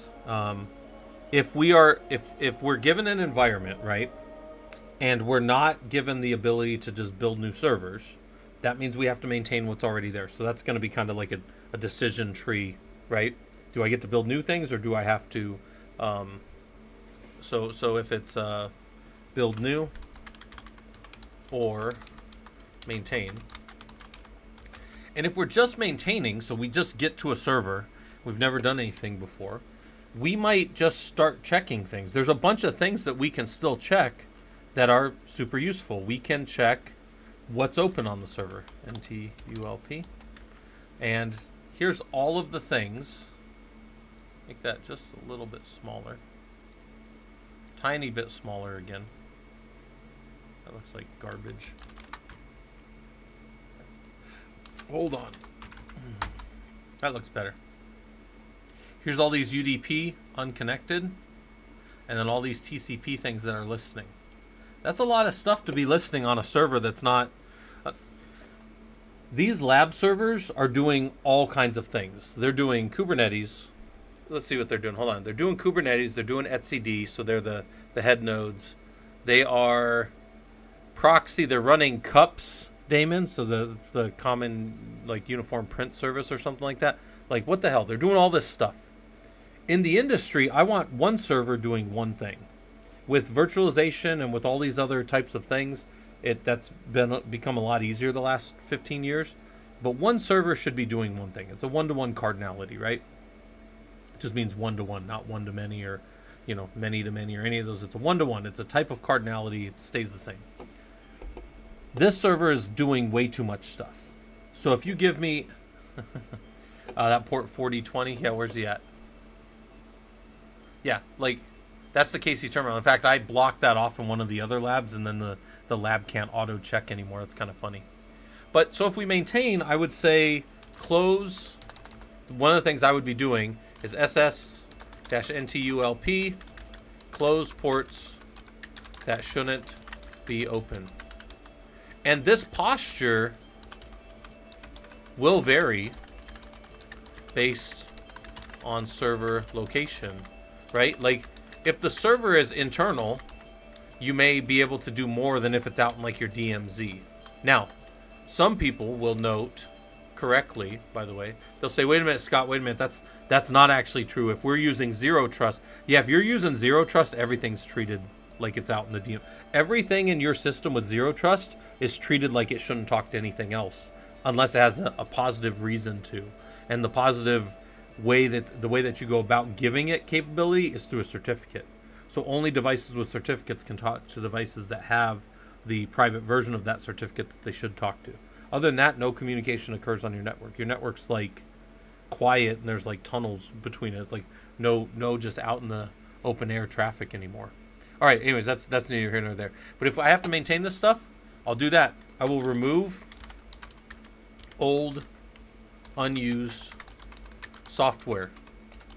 So on this box, I do a D package grep-i for container D, and I say we got container D, but we don't run container D. We've got a security policy that says container D can only be run in production environments when whatever conditions exist. So I say, well, this is a dev environment, get it out of here. So when I get rid of container D here, it should also turn off the listener for container D, which is 40823 is the port number, right? So I can do that. I can do D package. It's apt remove. I can remove it. It'll pull it out. Yep, get it all out of there. Just rip it all out. And then now my Docker with the system's no longer going to work, but maybe in this environment we don't allow users to run stuff on Docker, so I rip it all out. That's a valid reason to do things in the industry. So, but if I get to build new, I'm going to follow some industry standard, and I want to put generally. So what are the industry standards for this? There are the CIS benchmarks.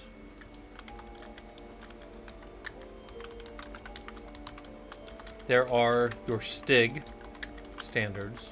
I've been doing a lot of STIGing. There's probably some other ones out there, but those are the ones I know well. So let me go pull up my my STIG, not my STIG, my CIS benchmarks. So I come down here. I think I have it under security topics, CIS benchmarks, and let's go look at. We're on Ubuntu. We're on 2004. Let's go look in here. I might have them in old, outdated. Where's my Ubuntu 2004 LTS? I'm going to open this because it'll be dark mode otherwise, I'm going to open it in Google Chrome. And here is my CIS benchmark for this system that I want to harden in some way, right? It's a little bigger so you guys can read it again. And then I come down through here and I say, well, I'm going to build it to this standard and disable these things that shouldn't be there and do, all these kind of things to the system. Now, what I might do, though, is I might say, well, this is just a virtual device, so I'm not going to do all this. Everything has its own partition. So right here, I can cat etcfs tab. And etcfs tab does not have temp on its own file system. And if I do a mount grep-i for TMP, which TMP, and they show it right there, well, I'm going to have to take an exception for this. I'm going to have to write up why I'm trying to, so I'm adhering to the CIS benchmarks, but, well, and it depends on your GRC team, right? Your governance, risk, and compliance. They might come down here and they might be like, you don't need to write them all up. But for the most part, I like to write them up so I have them, because somebody's going to come along later and say, how'd you build all the servers? Why'd you build them like that? Well, temp didn't make sense to go because these are ephemeral servers. Maybe I'm writing this up for my my servers, which, by the way, I have not yet stigged these boxes. But we go over to my Rocky box here, and we do df-h, mount grep-i temp. His temp is not off on its own, and if we df, we see that it's not one of the mounted shares. We can even do a df-h on temp and see that he's just part of the root. And we say, you know what? We're going to take an exception here, and we're going to say it's not a finding because this is an ephemeral box. If I reboot him, nothing's going to be there anyways. So you say, well, what do you mean? Why would you partition stuff then? Well, in the olden days when we had just a physical disk sitting there and we would partition the disk down, the reason we did it was because if any one partition got corrupted, it didn't affect the rest of the partitions. But if the disk went bad, it didn't protect you anyways. That's why we went to RAID 0. Well, RAID 0 doesn't give you any protection either. Technically, it's just speed. So RAID 1 will mirror, and then if we lose one disk completely, we still have the other one. But even before that, we used to partition things so that if a partition gets ruined, It does. We can still go and mount that on another device and save off the other partitions and save them. So this is like a throwback to that older standard. In modern systems where we just turn a system off and bring it back up clean from a Pixie boot image, which is a common way to run things stateless like that, we don't care. We don't care. It's we call it pets not cattle, or in this case cattle not pets. Like, people slaughter cattle, they don't slaughter their pets. And the idea is our servers are not pets that we love, like Ranger Dog. They are things that can just be slaughtered for our convenience, as it were, right? So that's systems world for you, right? That is an expression in the systems world, cattle not pets, right? Then they give more, and look, they explain how and why things should be the way they are, and you can go read about it and all that stuff. The CIS benchmarks are free. You can go download them, but you do have to give them an email address. So I've never liked that. I downloaded them years ago and I don't really go back there much. If I come here, there's also STIG. So the STIG viewer is public.cyber.mil, and you can go and download all of the STIGs that are out there. It says right here, you're using a government site. Sure, doubt anybody outside of the US cares. But there's STIG policies over here, and you can look at specific operating systems. So I go, hey, I want to know about operating systems, and I want to scan so I can see all of them. Or I can drop this down and say, you know what, I really only want these Unix, Linux ones. And it'll give me Canonical Ubuntu. And then now I'm going to need these Rocky ones for my Rocky 9.3 boxes. I already have them on my box. But there's all the SUSE ones. And I can just use Red Hat 9 for my Rocky 9. They're very similar. They're what we call... Actually, I don't know that they're binary compatible, but they're pretty close. The configurations are pretty close. But anyway, so that's how I would do that. So STIG standards, right? And then, you know, are you running in any of these? Do you run FIPS? That is the Federal Information Processing Standard, right? Are you running SE Linux, Secure Linux, which is just more labeling on top of the file system? It's what we call context labeling. It's just like this labeling. They don't have SE. Okay, they don't even have it on here. These are access control lists, right? They determine that you have read, write, execute on the root user. The group has no permissions here for the group owner here, root, and then everybody else has no permissions. If you contrast that to the way, I don't have SC Linux running in my environment. I will have SC Linux running on these boxes soon, though, the new ones. Yeah, it's like an extended ACL. What it does is it sets a security context, and if you don't have permissions to do something against that, you can't run it. You can't execute it. They're binary compatible. Yeah, OpenSCAP's great. Don't turn off SC Linux. So I'll tell you, we always turned off SC Linux everywhere, and we were telling the Red Hat guys one time at AAA when I worked over there that we had turned it off. And so the next morning we came in, and I get in about 6:30. So like I was pretty early. They had to get in pretty early to beat me in, and they had put these little coloring books on our desks that were like basically like, oh, so you don't know how to do SE Linux? Here's a little coloring book because you're too stupid. It was like one of the most condescending things I've ever seen. And you can you can look up, if you guys don't believe me that this exists, SE Linux coloring. I assure you it exists. This is it right here. There's an SE Linux coloring book that you can download the PDF of right now. Actually, one of our guys, Tawny, when Tawny's around, Tawny knows the artist that did this. But yeah, here's the SE Linux coloring book, and it's free. And it teaches you that you're too dumb to do SE Linux. No, it's really funny, though. But yeah, we had them all on our desks, this little coloring book. Yeah, you can download it if anybody wants it. Here, I'll link it to you guys. There you go. Boom. Get yourself a coloring book. It's free. Give it to your kids. Hopefully they know SE Linux. All right. I do have to run SE Linux on a lot of systems that I stig for the government. Give me like that for AppArmor. The only time I've used AppArmor is for Kubernetes, and it just worked fine. You just turn on the AppArmor, you make sure that it's there, and then you just point to it inside of there's like a metadata tag for it. Super, super easy. It works. You can set context and stuff in there, whatever their version of contexts are. Oh, AppArmor? Oh, wait, ISOBoo. You didn't know that to me. Yeah, all it is... Hold on, let me see if I have any of these. A Rocky 9 box probably has all this built in, so I've got it disabled, but that doesn't mean I can't see the context. Watch this. You use an L capital Z, and it'll show you that there's no extended SE Linux context set on the server. Even if I don't plan on turning SE Linux on, I can set a context for these. I can do a restore con and set actually I can just manually set them with like change con, and I can set a context for these that doesn't make any sense, and it doesn't matter. Oh, do you need a Red Hat account? You could find it on the internet.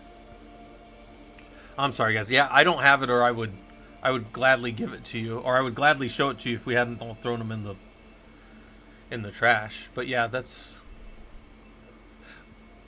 Do they have another one here? Hold on. Looks like somebody might have another one out there. Hold on. Ah, here, look. It's on open source right here. Boom. Oh, ISOBoo, you might not... I thought you'd be able to download... Yeah, they literally gave that to us and told us we were dummies. Find an open source article by Dan Walsh that's publicly available. Yeah, and I've told them over the years, I'm like, look, guys, you know, if the goal is just to run 1,000 servers with nothing on them, turn SE Linux on everywhere. But if the goal is to run all the apps that the server needs, first step of Kubernetes was turn it off, right? I think Kubernetes now will run with SE Linux, but for a long time it wouldn't. That's how a lot of this stuff was. But anyways, my point is, and there's a bunch of ways. I'm going to build a lab out that shows you guys how to walk through the process of solving, because I've been doing that at work, like the process of putting on permissive, audit to why to figure out why the things were happening, write the policies that show how we're getting it to work. Yeah, they still tell you to disable if you don't know how to configure it. Yeah. What we do nowadays, we put it in permissive mode, so we just get the messages, and then we can watch the messages, and we can pull them out. We can extract them from the logs and go see, like there's a 89% confidence. They have these confidence numbers that you need to fix this to get the server to come up correctly. And then you just go and you write these little policy files. They're super easy to do. They're not as hard as you would think. It's just everything is just more time and materials, right? It's just, what do you have time to go mess around with and stuff?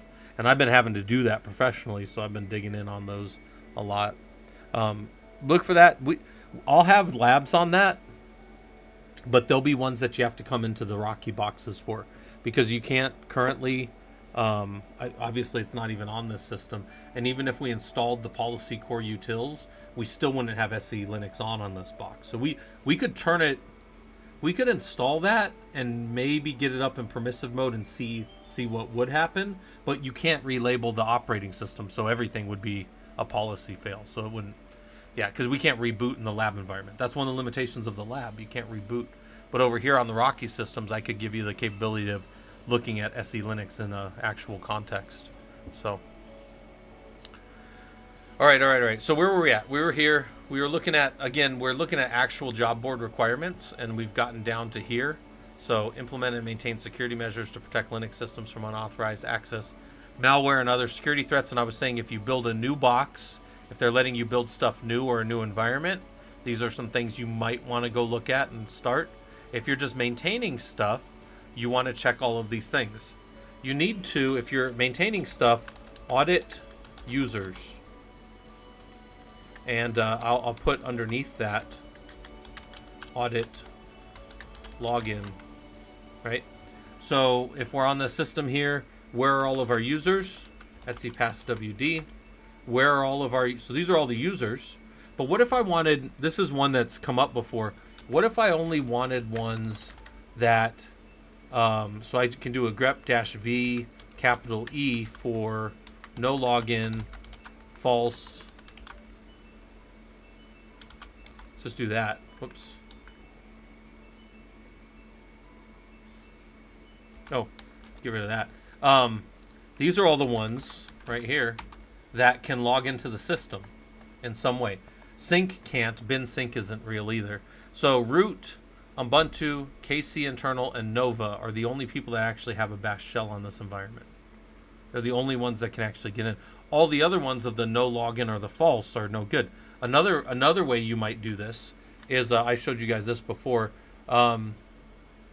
You could do this. This is a way to do it. Let's just say we'll awk. We'll cat it first. Etsy pass WD. That'll give us everything. Then we're going to awk dash capital F colon. So the colon, you can put it next to it or leave a space. It depends on what you like. They actually both work.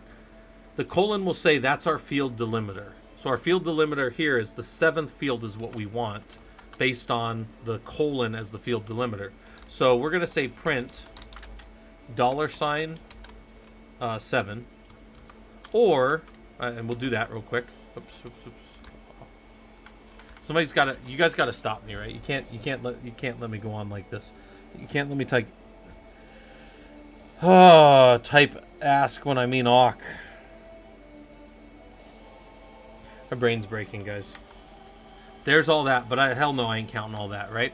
So what I do is this. Watch. I sort them so they're all next to each other, and then I say unique -C, and it'll count them for me.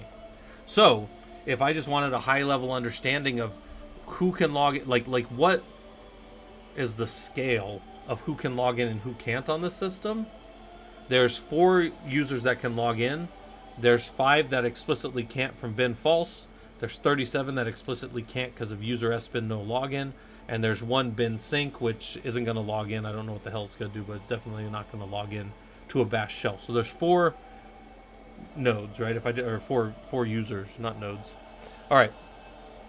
So we want to audit users. How do we audit logins?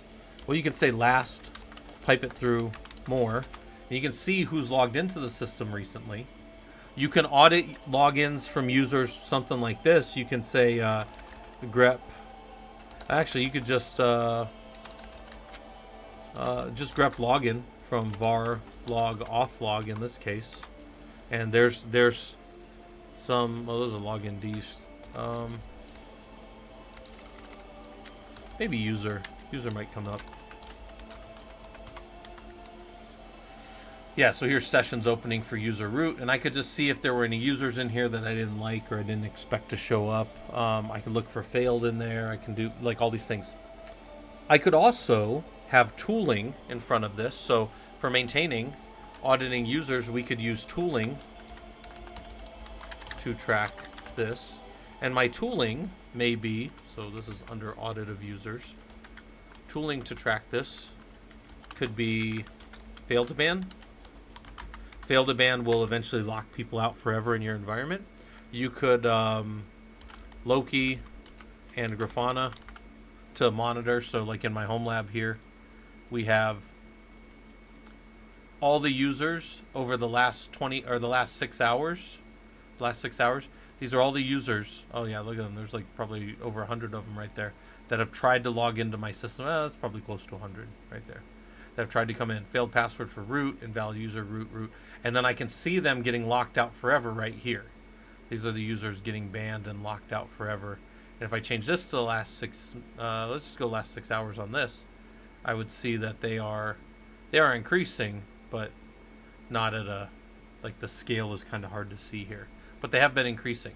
And here's the users failing to log in attempt for the last X amount of time. Go back to 90 days. Right. All right. So look, you can track things. Keep track of everything. You can see that users are getting failed out forever. Cypher, all I did was steal stuff from the internet, man. And by the way, I have 3 labs that teach you guys how to make all those. So you guys could make those. There's nothing.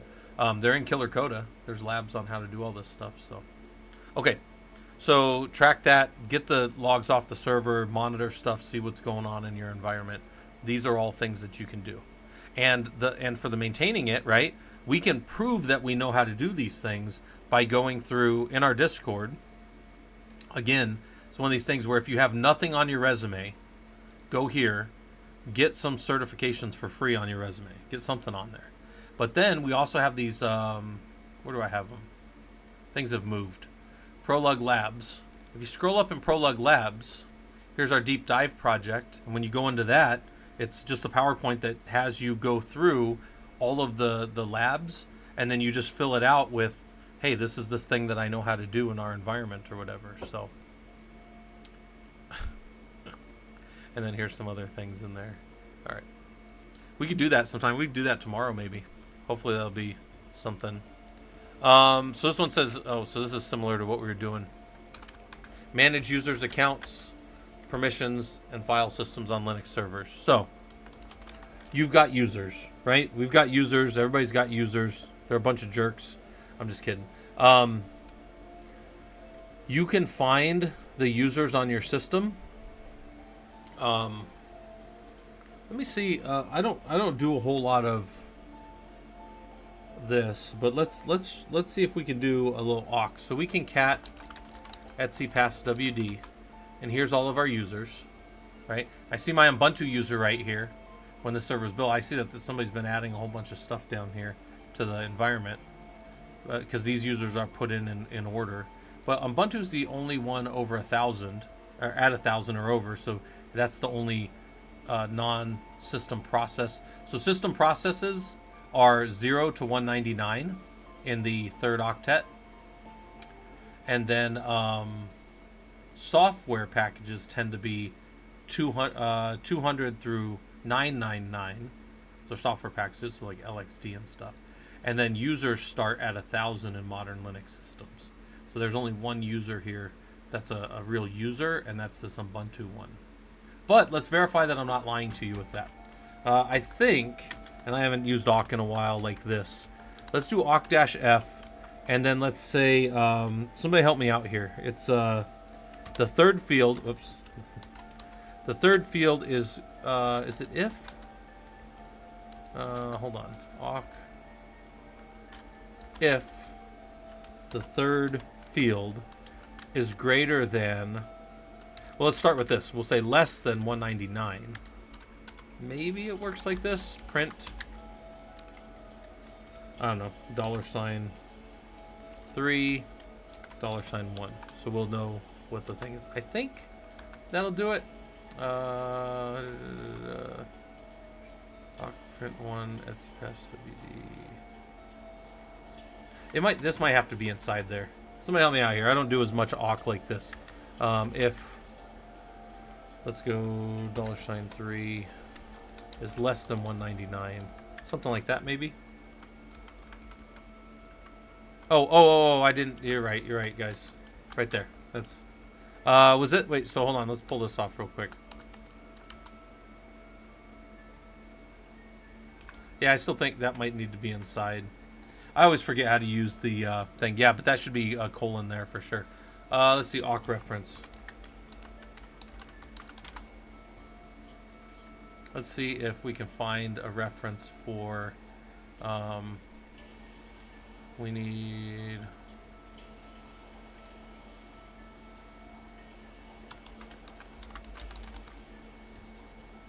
Additional expressions. Oh, is it a colon in there? I don't need a function called like that. Comma, is that if?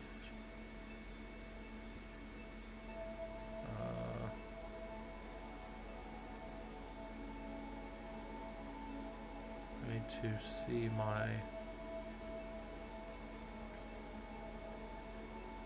Oh, I don't need the if. You sure?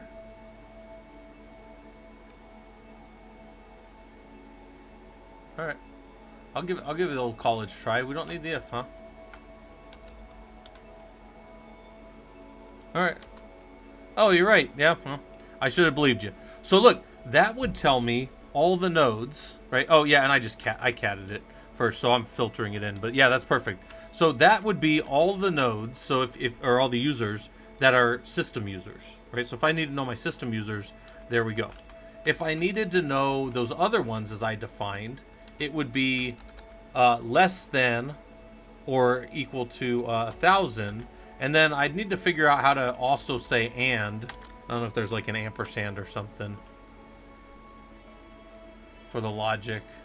So it's something and. Okay, we could use and, perfect.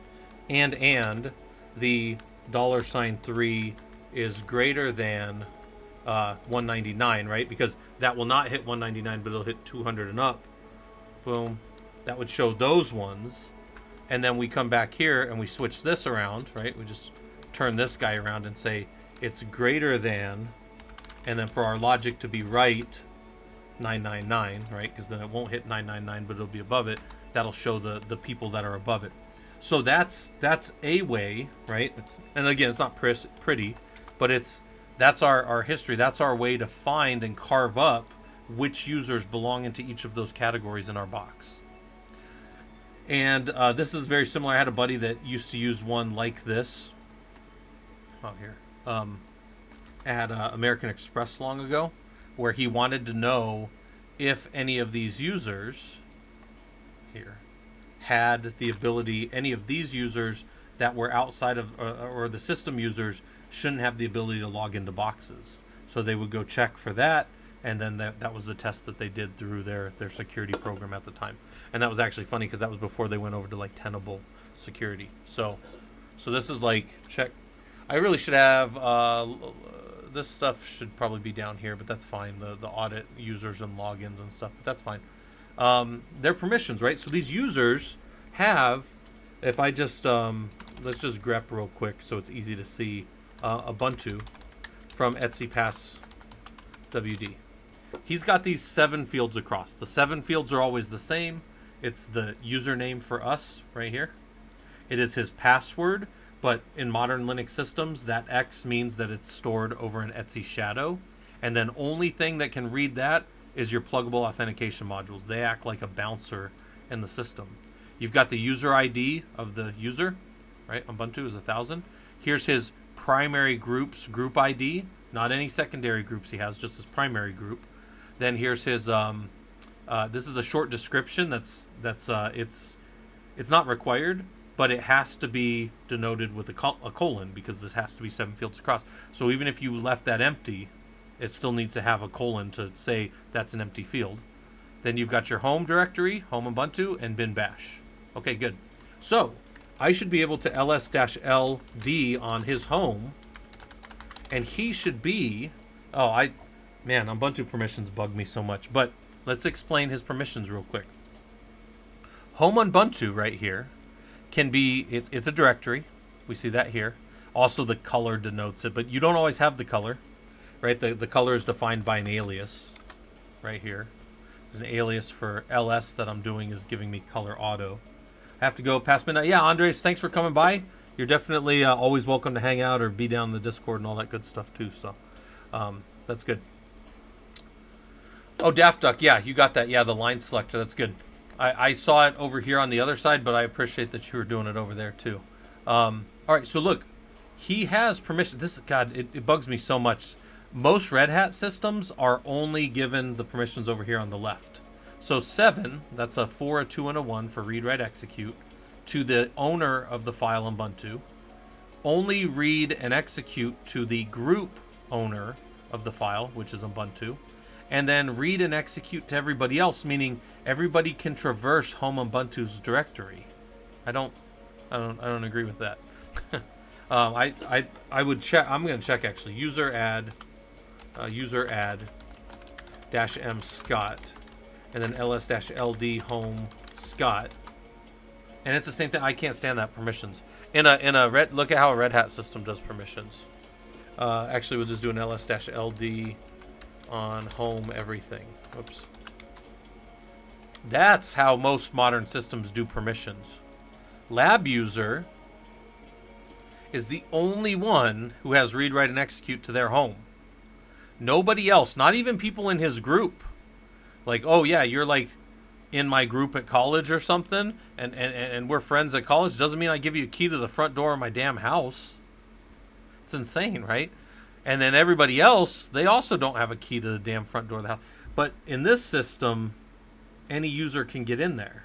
That's weird. That's weird to me. They can't change anything, but they can look around in there, and I don't. It's weird, super weird. All right, I almost can't believe Ubuntu does that. But anyways, all right. I mean, it doesn't make sense, anyways, that they do that. But all right. So we're doing this. We're looking at this stuff. Thanks for the follow, Hacks Hobgoblin. Hopefully this stuff's useful to you. It's funny. That's a funny name. All right. LSLZ is a Red Hat thing. It doesn't work for me on my system Arch. Do a capital Z inside. It's LS-L capital Z. And that'll give you context. Yeah, try a capital Z. All right, guys, here's what I got to do. Let's check on Ranger Dog. How's Ranger doing? Ranger's just laying around.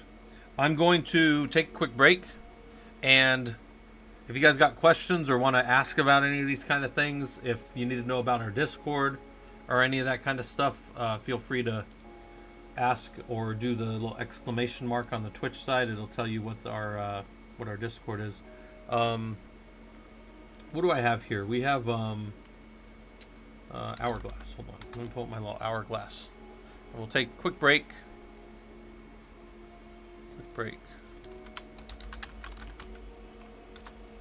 And feel free to come back. Salty Waffles here. How's it going? I'm going to take a break real quick. Make sure you guys check on what Ranger's doing down there. And I will be right back. Robodom, you're in charge.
You guys can't be doing stuff when I'm on break. What's going on in here? I hear stuff breaking. I hear people following. What is this? What is happening here? Custard Douglas. How's it going? We are working on Linux. Still taking a break, though. Some of you guys know I love memes. Or the little emojis. Whatever the hell those things are. I love them, even though I mostly just get cursed ones in here. What the hell is that? Dance. Ah. And then you guys... I love most of them. Oh, God, I can't stand that guy. All right. I'll be good. All right, we need a break still. So we're still taking a break, but I didn't give Ranger a treat. I probably could have given him a treat. I did go and get water, though, so it's good. While we're still on break, let me keep showing you guys this. I try to hit this up a lot because, like, this is a free resource for you guys that I think most people would probably enjoy. Next Saturday, we're going to do talks starting at 9 a.m. for me. And then, I'm going to talk about why engineering. And all the other engineers are going to come in and talk about different pieces. You said, what's the difference between using a tool like Checkmark and Prometheus? I've only ever played with Checkmark. I think that tool, what I've seen with Checkmark, I think you have to send data over to it. I don't know exactly if it queries. I think some of it is querying over like SNMP or something like that. Prometheus requires that you are sharing data up, and then it comes along and it pulls the data and chops it off and takes it. Prometheus is kind of becoming the standard on a lot of systems. I see it a lot in high-performance compute now. I see it a lot in Kubernetes. It's real baked into Kubernetes. So it's just a real good way to like show data about your system. But yeah, I mean, I would only run one or the other for the most part. If that's hopefully answers that question. Yeah, there's all kinds of good talks coming up next weekend. Again, they're free. Just come hang out, listen to the people asking questions. Everybody here is in the industry, and they can tell you how they got there. If that's the only thing you go for is to ask each of the speakers, like, hey, what did you do? What do you like? I think all of them will have an answer for that. So that's hopefully good. The other reason to get down in the Discord is because we have all this stuff for you guys to go get started on. This isn't our stuff. This is just stuff that I think is good from the industry. That's all free testing and free certifications to put something on your resume. And, you know, it's one more positive differentiator to maybe help you get the job somewhere, you know. All right, so where were we at? We were here. We'll wait till we'll give ourselves a little bit more of a break. Northern Chimp gave a penguin. I like that little penguin emoji. I don't even know how to do emojis on the YouTube side, but I imagine there's some little thing. Hold on, let me see.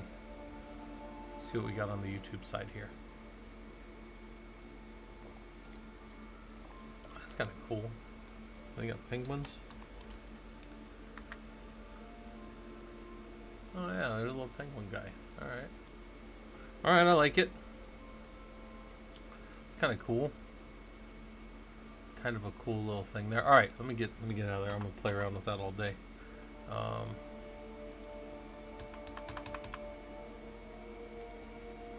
right. Well, now I'm stuck in emoji world forever. It won't let me leave over there. All right, well, we're not gonna worry about that. Runamucker, to go further and cough up an impression, Checkmark is monitoring, whereas Prometheus is storing a metric ton of data. Both use a TSDB. Yeah, Prometheus is a time series database. Checkmark is primarily focused on monitoring things. Yeah, that's true. Yeah, and Prometheus is, at the end of the day, just a time series database, and you could load anything you wanted into it. So that's true about Prometheus for sure. I also like InfluxDB. I'm a big fan of using InfluxDB. I monitor my home lab with it. So, all right, let's clean this up, get this out of the way. We're going to keep going on. What were we doing today? We were talking about, this is an actual job board requirement, and the requirements are all of these numbered things, and then the different pieces that we were talking about, we were writing down here, and we were talking about implementing security controls, and then we were down here and managing user accounts, permissions, and file systems on Linux servers. So, you know, this user, I don't like the way that this user home directory is set up, so I might change mod to 700 home Scott, right? And then when I do an ls-ld on home Scott, I'll see that Scott is still going to be able to get in there, that user Scott, but nobody else is going to be able to get in there. So if we wanted to test that, we could do one more user ad. Let's go check our user ad again, and we'll make a Scott 2, right?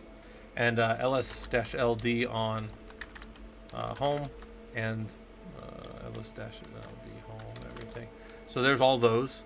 Now if I su to Scott, right, become the Scott user, ID, who am I, right, pwd, I'm in my home directory. We're big on Zabbix at work. Nice. Yeah, Custer, do you guys have a mix of Linux and Windows for Zabbix? Because Zabbix came from Nagios, didn't it? Isn't it a port of Nagios? I haven't looked at Zabbix in a long time, but I believe that's true.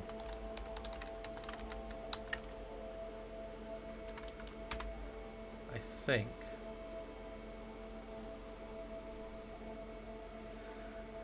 Yeah, salty waffles. The thing about that, hold on, I'll talk about that in a second.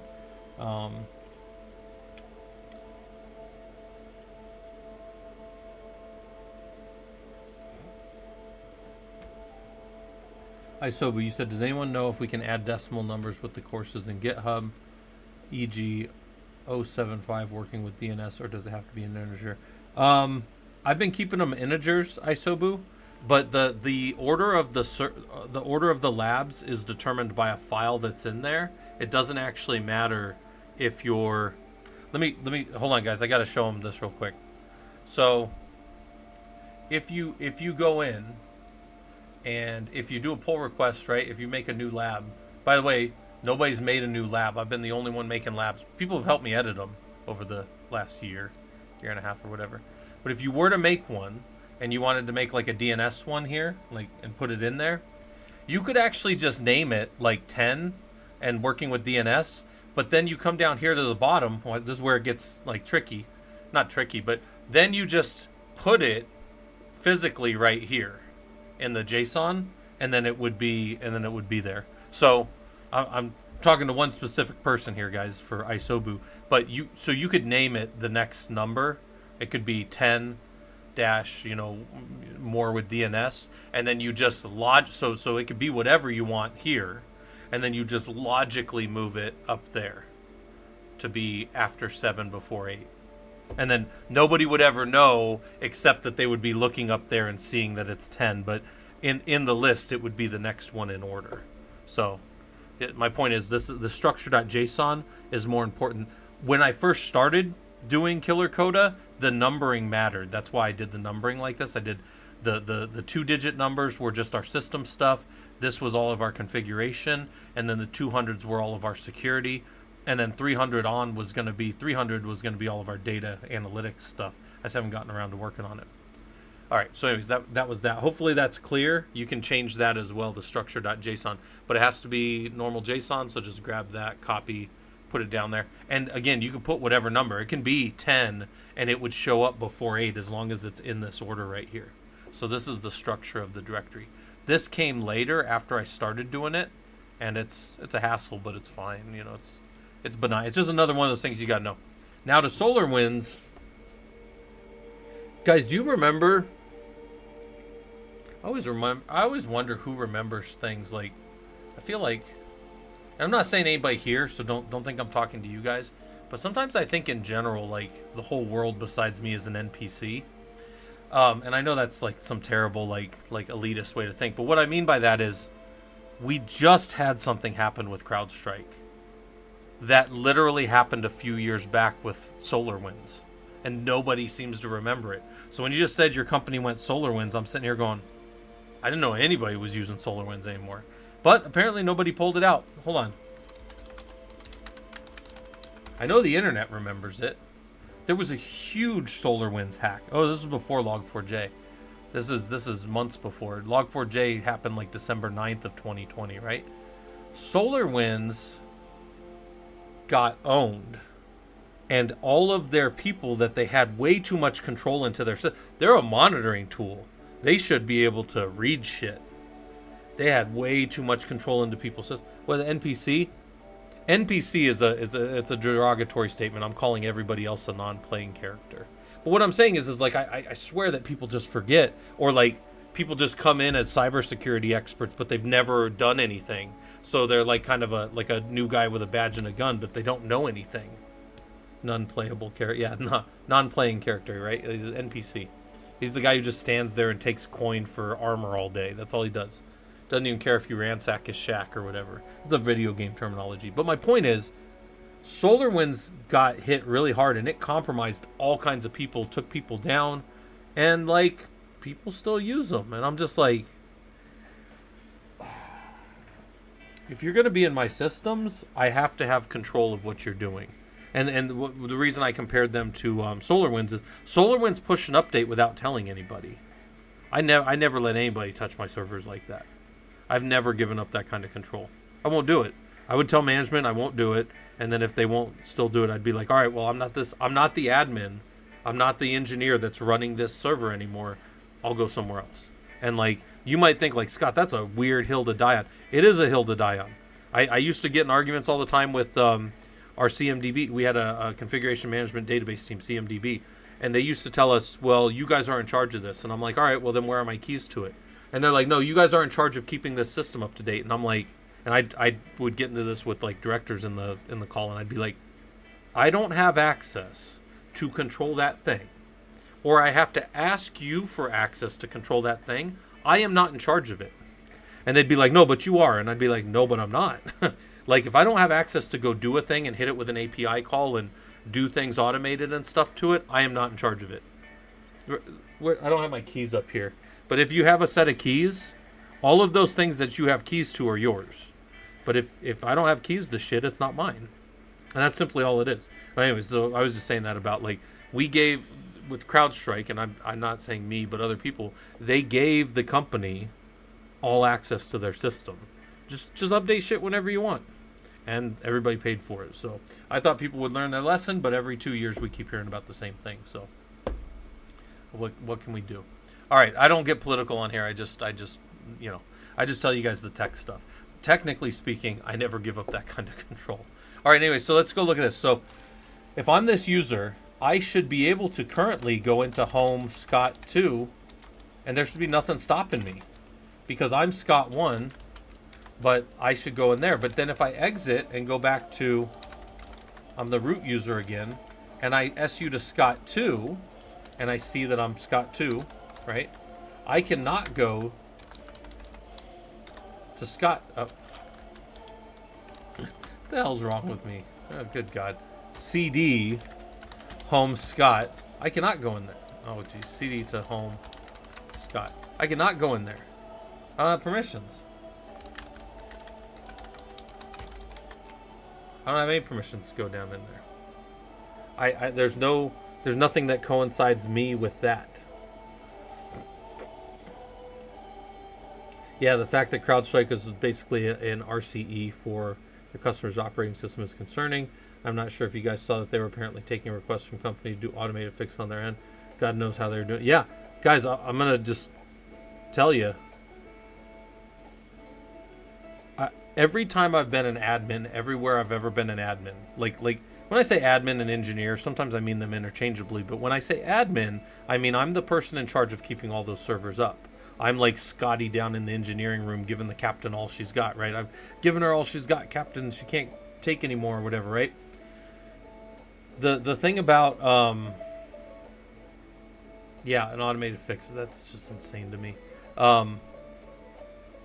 If I'm the admin, and I have control of the system, I've always 100% of the time been read into that, and I've had to sign some other document that's like, hey, you're an admin, your control of this system is a big deal. It's very close to like taking an oath of office, as far as like you sign that you won't do anything against this organization or against these set of servers, because they're giving you all the permissions to it. And these and these people with these tools like this, they're just giving access to these other people, and it's absolute insanity to me. Absolute insanity. But then again, you're talking to the guy who I don't even like to go outside for repositories because I can't control them. I have to pull them down and control them locally. Can you remember the path you were in and CD to a different path and then do CD dash? Yeah, that'll take you back and forth, yeah. There's a whole stack to that too, and I don't ever know it, but you can jump back and forth like to all the places you've been. I just remember CD dash with back to the last one that I'm in. Whoops. All right. So manage users account permissions. So etc pass WD, right? Audit or access. Like you need to check permissions on directories. You need to understand how directory access works. So these permissions like this, the fact that I keep saying that's a 7, that's a 0, and that's a 0, you need to learn what those are. They're octal permissions. They represent a 4, a 2, and a 1 in binary. If the 4 is on, that's a read. If the 2 is on, that's a write. And if the execute is on, that's a 1. Or if the 1 is on, that's an execute. So when you add 4 to 1, you get 7, and that's where these permissions come from. Where's the thing where I changed it? Oh, whatever. This is all off, so it's all 0, and these are all off, so this is 0. But if I just had like earlier, where I had a 4 and an X, a 4 and a 1, that's a read and an execute permission. It's a 5, right? That kind of stuff. Stat home Scott, yeah. It's easy to see it there, yeah. All right. So, we have your file systems can be shared. Typically, we share things through group ownership. So, back to these users, like group management.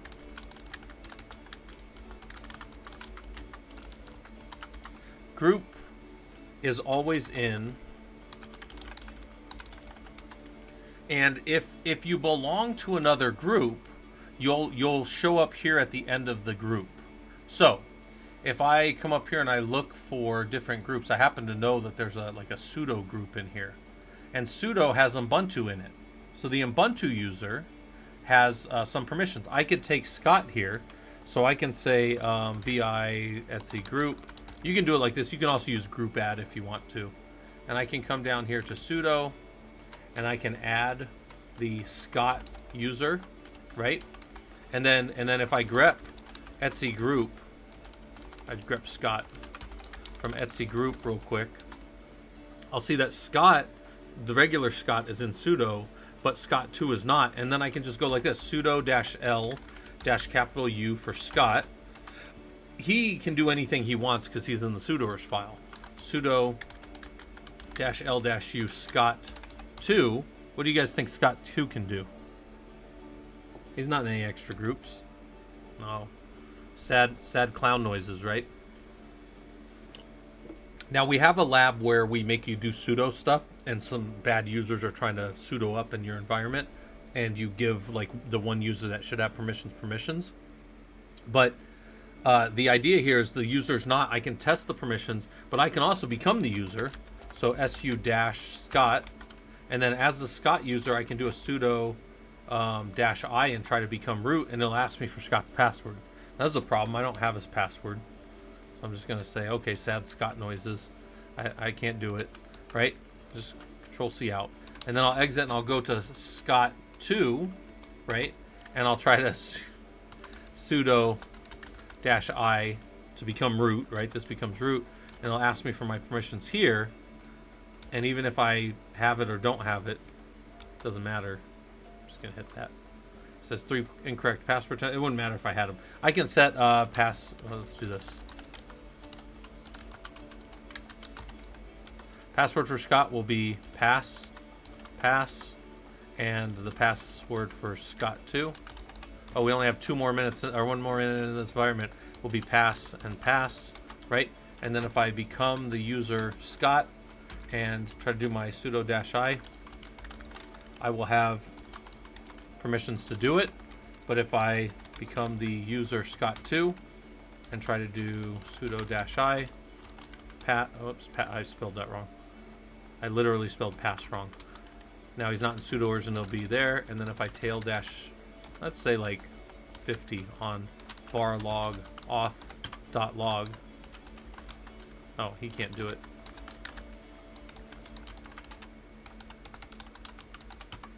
My environment's about to die. There's Scott 2 failing, and there's Scott up here being allowed in to do some command and become the root user, right? We have a lab that shows you how to do that, but these are things that are kind of important. And then they say they want you to be able to perform routine system backup and disaster recovery procedures. Let's talk about this. Yeah, pop and push. Yep. Ever needed to create TUI with whiptail? I've never had to do that, Mr. Extremely. No, I don't even know what TUI is. I might know what that is in some type of context, but not generically. There's my environment dying. So we were in there exactly 1 hour. That was a good amount of time. So routine system backups and disaster recovery procedures.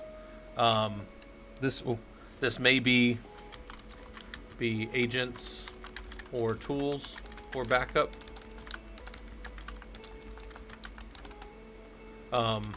I've used Avamar. I think it's Avamar. And the one that I'm certified in is Bacula. Bacula is a good tool. It could be, you could use, there's AWS agents that'll back your stuff up for you. Terminal user interface. Yeah, no, I don't, I've never used Whiptail though, so I don't know what that is. AWS agent, probably other cloud. I could say cloud. You know, cloud agents or whatever. I mean, just to not be unique to any one. You could do scripts, right? And your scripts could be rsync. They could be SCP if you wanted. Rsync is probably a little more used for that. I think there's some other tools just at the base command line that'll do some of that stuff for you. But you could, I mean, at a poor man's cheapest way of doing it, scripts with rsync or SCP would throw data off your system in you know, nightly and backups and stuff like that. There's a thing to know here. There's a thing to know here about how we do backups. And the backup theory, let's see if we can find backup theory of 5.4. I think it's 5.4. What is it, guys? Somebody help me out. RDiff backup. I've never used that. What is it? 4.3.2.2 or something like that. There's some backup theory. Is it 3.2.1 rule? That's what it is. We'll go find it. So, oh, okay, got it. So people are saying farewell to the 3.2.1, but it's like 3.2.1.1. That's not right. Yeah, 3.2.1.1.0. That's it. And Backblaze is another company that's selling stuff. This one is somebody who posted this. My understanding 3.2.1 is the 3.2.1 backup strategy is to have 3 copies of your data on 2 different media and 1 copy offsite. So that's pretty fair. That's what I'm kind of used to. 3 copies of data, 2 different types of media, 1 offsite. Look, just saving data offsite is not a DR solution. Until you've recovered, until you've tested data recovery, you do not have a backup solution. Until you've sent data off and pulled data back, you do not have a full backup solution. But just saving data off-site is not a disaster recovery solution, and it is definitely not a BC or a business continuity plan, right? Disaster recovery is the bigger part, and a business continuity plan is a getting things back to running, right? The old rule is 3.2.1. Yeah, it's been around a long time. I've seen that different though. I've seen it like 3.2.2.1. But that's still pretty good. 3 copies of your data, and then some people say, in this case, 2 prod, 1. What do they say? 2 local and 1, and then 2 prod, or 1 prod, 2 backup, right? Something like that. That's fine. I have that in one of my docs. I just don't know where I have that. I have that down in one of my procedures. Let me see. I have that in here.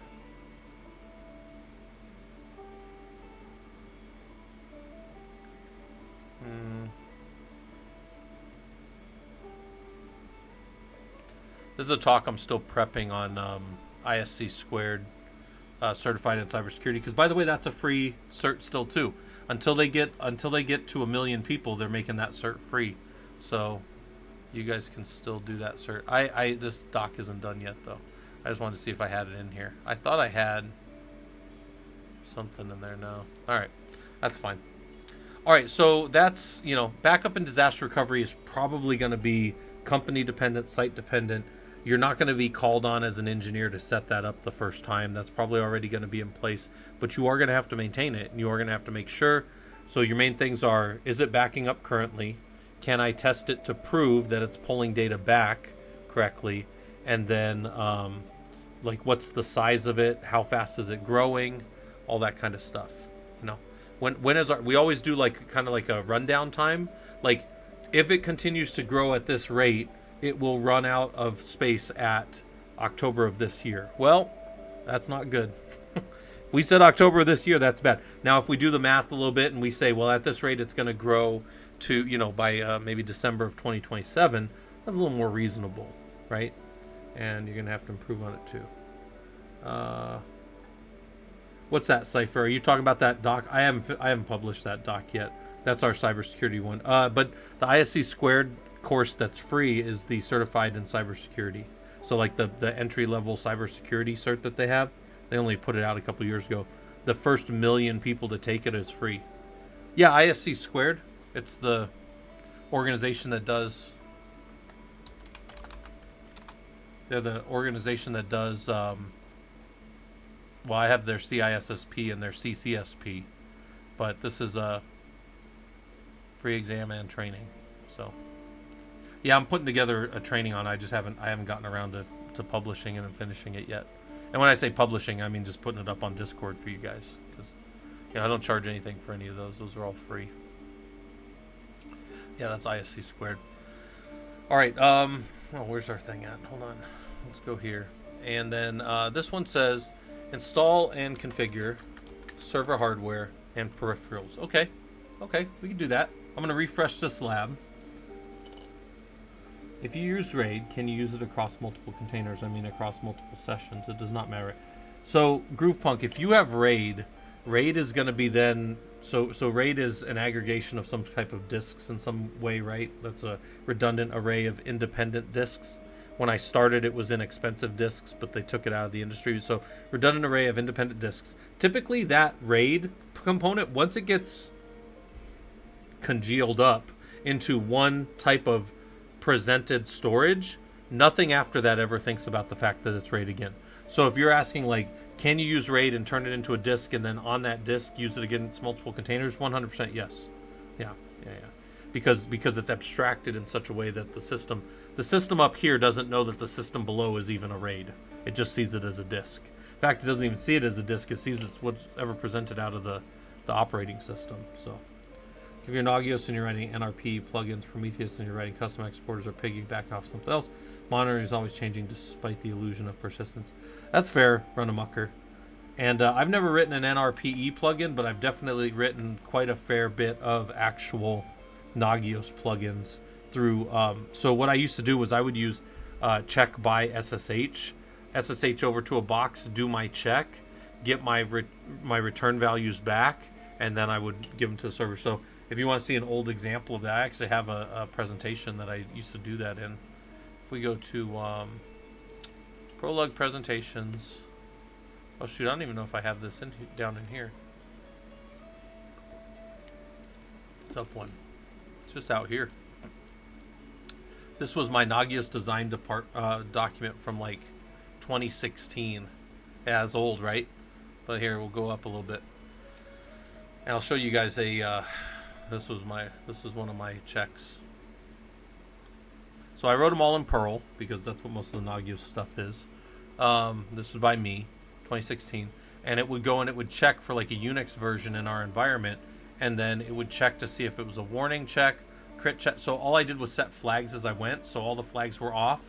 If there was a warning, we added to it, and then the warning check would cause it to exit with a 1, which is a Nagios yellow, and that.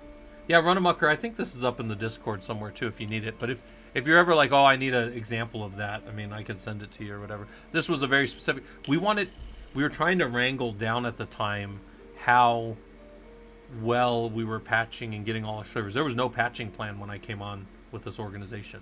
I started the patching plan in 2016 on this company. There were servers that have been up over 5 years and never patched, and then that was the thing. So I never released that one because I actually did that for a company, but they didn't end up using my work, so it didn't matter. They didn't end up using that design, so I don't consider that very important. Bash shell scripts fired via NRP, returning a 3, 2, or 1. Yeah, fair. Fair. Yeah, that's... honestly, Runamucker, I white knuckle so many things instead of doing it the right way that I don't know how I get anything done. But I do, and I don't know why anybody listens to me. But they do, because my stuff works. I don't know. I just keep doing stuff, and it keeps working. Jose Sosa said, I got CC a couple months ago, felt easier than Sec Plus. Nice. Yeah, that's awesome. And if you got both of those, that actually probably looks really good on your resume too. If you got the CC and the Sec Plus, and then really you're probably just baking in time to get your CISSP, which you could take a CISSP whenever you want. A lot of people think you need 5 years to take it. You don't. You can pass it before, and then you get this thing called a CISSP, like associate, and then after you have 5 years, they just give you your CISSP. Well, you've earned it already because you already passed the damn test. You just don't have to take the test again. Isobu said you really need to read up on patch management a little more. I know that implementing waves is the best way, but I haven't figured out how. ServiceNow seems to be a buzz. No idea. So, Runamucker, I could draw out the way that I tend to do it. And I look at it from like a... Hold on. If you want my methodology for patching, it looks like this. So, in the systems world, we tend to do, so this is my Linux monthly patching. Right, this is how I patch things monthly. Now, this is with an assumption of no kernel and no reboots. But this is how my monthly patching works. So we're going to call 0 here. I've never drawn this out before, so this might suck. But this is my 0 day of the month. So 0 day, and this will be 31 day, right? So this is the end of the month. And what will happen here is, you know, some repository out in the world, I will pull that in to my tool. So my tool can be satellite. Right, so satellite is my tool here. Or maybe for people that want to be free, Pulp. Pulp is actually the upstream of satellite, so there's that. And that happens on, you know, this is day 1. This is repo, so repo sync, right? So we're going to repo sync on the first. Can you guys, oh, you can't see because of Ranger. Ranger, get out of the way. You're in the way, Ranger. He'll go away in a second here. I'm just kidding. All right, anyways, there's Ranger. So on the first day of the month, so 0 day, we sync a repo down, and then now this is set in stone. This does not change for the rest of this. And what I'll do is I'll immediately apply. So this will be immediate on like day 2 even. So apply to dev. So dev will have it for 14 days. That'll be the halfway mark. And this is all in here. Dev testing. There's a problem with dev testing though. There's a major problem with dev testing that anybody here that's done dev work knows. And I just know by supporting dev testing Dev environment is never equal to prod. Never. It can be 1/10 the size, but even if it's 1/10 the size, like you have 10 servers over here and 100 in prod, those 10 servers, I don't care what you hit them with, they are not under the same load as prod. And I will spin up load on them. I will attach as many instances as I can. You can't do to your servers what prod does to your servers. It's impossible. I've never seen it done. It just doesn't. So dev is not prod, but we test nonetheless for 14 days, right? All right, then this will be day 21 here. So this will be 21 here, and then in here we apply to like whatever our last environment before prod is, and this might be like QA or testing, whatever you call it in your environment. And in here, we've got 7 days. This can all happen daytime. Like this is all normal operations stuff. We don't care. But over here, this is during a change window. So there's a change window, and when everything else is good, then we apply to prod in waves,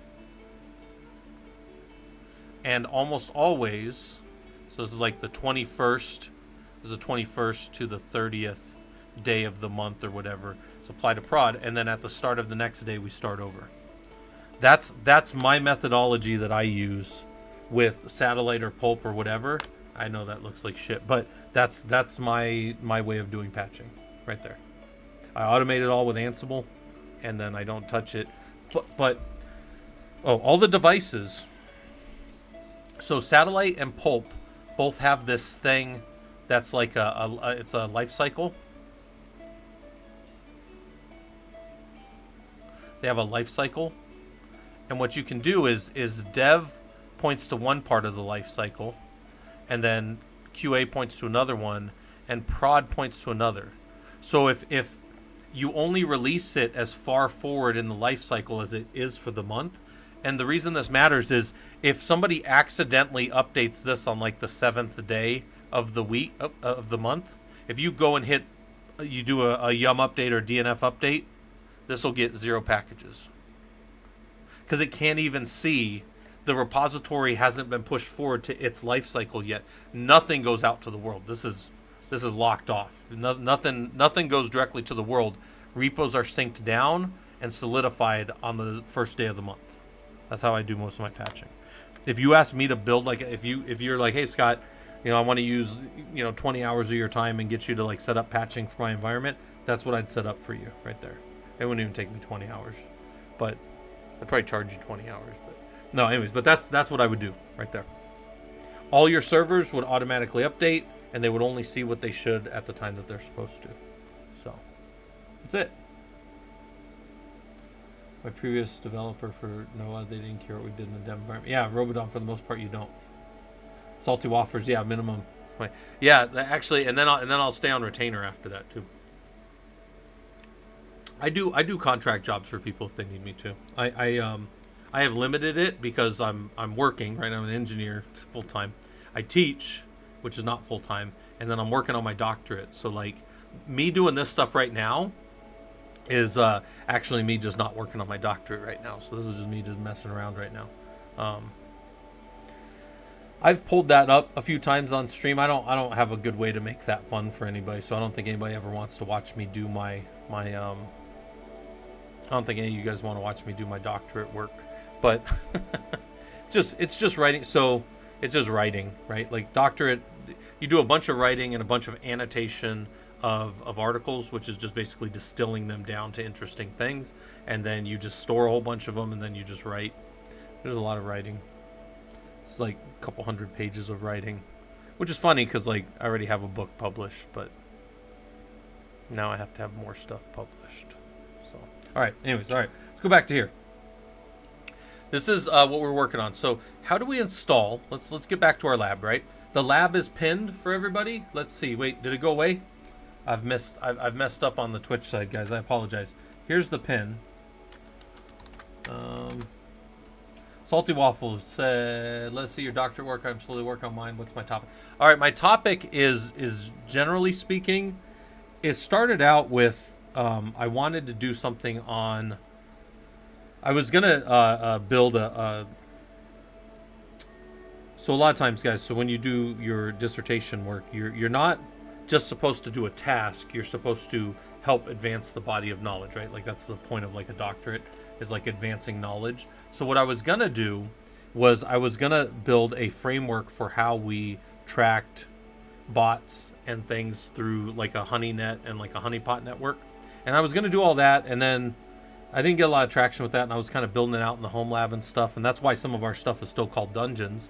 And I'm like, yeah, it's okay. But I think what I'm gonna do instead, what my current thing is, and as you do literature reviews and the more you read about this stuff, you're like, all right, I think we know how to do a lot of that stuff, but should we? Like, my question is like, so hold on, let me pull up I'll just pull up some of my notes here. That's a different doc. That was our doc. Well, let me have, so this is like some of my dissertation notes and stuff, some of my annotation here, and here is, let's see, do I have this? Is this my setup one? Hold on. I don't know if this is my setup one. Yeah, so a big part of it is research focus, lines from degree. Yeah. So I'm doing a DBA, right? Not a PhD. But my problem with what the industry does is when you watch like security activities, like nobody really knows what they should be doing, right? Like, okay, think about it like this. And here's the need for the problem statement. While literature in current industry practice indicates a business should run offensive security practices, it is not known in the security community at large if the process actually yields any positive results. You say, what do you mean by that? Everybody's got a red team. Yeah, I know everybody's got a red team. I used to run a red team. Why? Well, I mean, like, if you think about it, is that activity actually any more positive? So one of the things that I stated is there's, oh shoot, I got it in a different paper. So there's like 27 states in the U.S. that have a stand your ground law, and you say self-defense. Yeah, self-defense. Did you know that you can defend yourself if somebody's physically accosting you? But let me just ask the community at large, with all the people here, like everybody that's here, what's your defense? What are you allowed to do to defend yourself in a cyber attack? Does anybody here know? Some of you guys are cybersecurity guys. What are you allowed to do to defend yourself? If I go right here, watch this. If I go right here, and I know for a fact that these people were doing ratchet shit on my systems, what am I allowed to do back to this 175.27.235.72 that tried to log in my system as root, some piece of shit? What am I allowed to do to him? What am I legally allowed to do to him? Who knows? Yeah, you guys are saying nothing. That's true. Anything I do back to that is just a cyber attack from me to them. I have no right to self-defense in a cybersecurity state. Did you guys know that? Like, I don't know.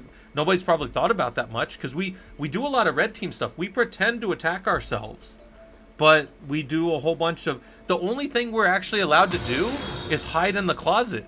And we're allowed to lock everything up. Yeah, you can report. That's fair. But I'm saying, like, what am I allowed to do back? Like, what is... Can I put up my dukes and give them, like, 30-style boxing? No. I can't do shit to them. I can report them. That's it.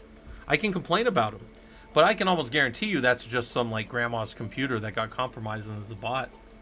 You can report them. Yeah. It's mostly noise. And if that's some grandma, like, yeah, 2-year wait for... Yeah, it's fair. And by then, like, you're already done. So what do we really do in cybersecurity? If any of you that do cybersecurity, what do we really do? We lock all our doors and we sit there and, like, hide, and we wait for something to rattle the door. That's literally what we do in cybersecurity. So anyways, that's what my dissertation is kind of shaping up to be. Like, it's not really known what we should be doing. Like, people get into cybersecurity, and like I know a lot of guys who are just their managers. They went up IT, they got dropped over into cybersecurity, and they're like, well, I'm just gonna do what the guy before me did, and I'm just gonna run these honeypots over here and slow attackers down. The fuck, you know what you could be doing besides running all that stuff? Because, and the reason this kind of came out and why I want to quantify it, because I'm doing a quantitative analysis of this, is what do people, when you look at like when you look of I think of the Princess Bride quote, "We are men of action, lies do not become us." When you look at people that like have been out in the field a lot and stuff, and you see where they tape their gear and you see where they do whatever, it's like, well, that's the thing that broke for them before. That's why they taped it. And you see like how people use stuff. Well, anyways, where I'm going with that is people who, and I got a bunch of references in here. People are just doing all this shit, but what's really having an effective protection? And everything you do, by the way, your engineers only have 40 to 45, maybe 50 hours of time each week. You only have so many resources, a finite amount of resources. So anything you do, you give up something else. Oh, where I was going with that, sorry, is what I was thinking earlier about people looking at people out in the field. What do all the cloud providers do? Cloud providers are probably getting the most vulnerable people the most attacked by being able to just get out there. What do they all say to do? They all say to lock all your stuff up and let AI and your service, whatever they're calling those things. I forget what the AWS version of it is, but it's like security office or security desk or something, whatever they call that, where then you just track things and then you start writing all of these no, it's not CloudWatch. CloudWatch is the monitoring. I'm talking about their like cybersecurity. It's called like security desk or something, or security GuardWatch. That's what it's called, GuardWatch. Yeah. Then you sit in GuardWatch and watch things happen to you, and you automate with SOAR, which is your security orchestration and automated remediation. Because think about this, even while I'm watching this, right? If I started watching like 30 of these things pop into my system, I could have so much compromise in between the time that I could pull this window up right here and get over here and reboot this box to stop it, or to shut down -H. There's so much compromise that could have happened right there. But automated, if I had some kind of automation, which I do with like fail to ban would do it like that after the 5th attempt, right? SOAR counter to EDR, or can they run it? They can run them at the same time. And even if your SOAR is not actually doing security orchestration and automation, automated remediation, or whatever it's called. So it's not social security. I never said social security, guys. Somebody tags this as like a political stream, and I'm like, oh. What do you think about CrowdSec compared to fail to ban? I don't think I've ever used CrowdSec. I don't even know what that is. Is that similar to fail to ban? I just run fail to ban and then monitor it, which, you know, yields a fair amount of people that get themselves locked out forever. Where was I at here? Sorry, back to the research people were asking about. So,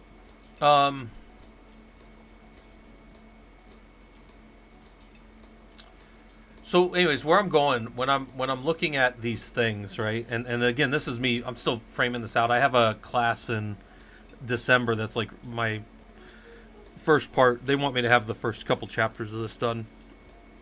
I'll already have the literature review done by that point, but I could pull up 50 articles right now that are how to do all of this stuff.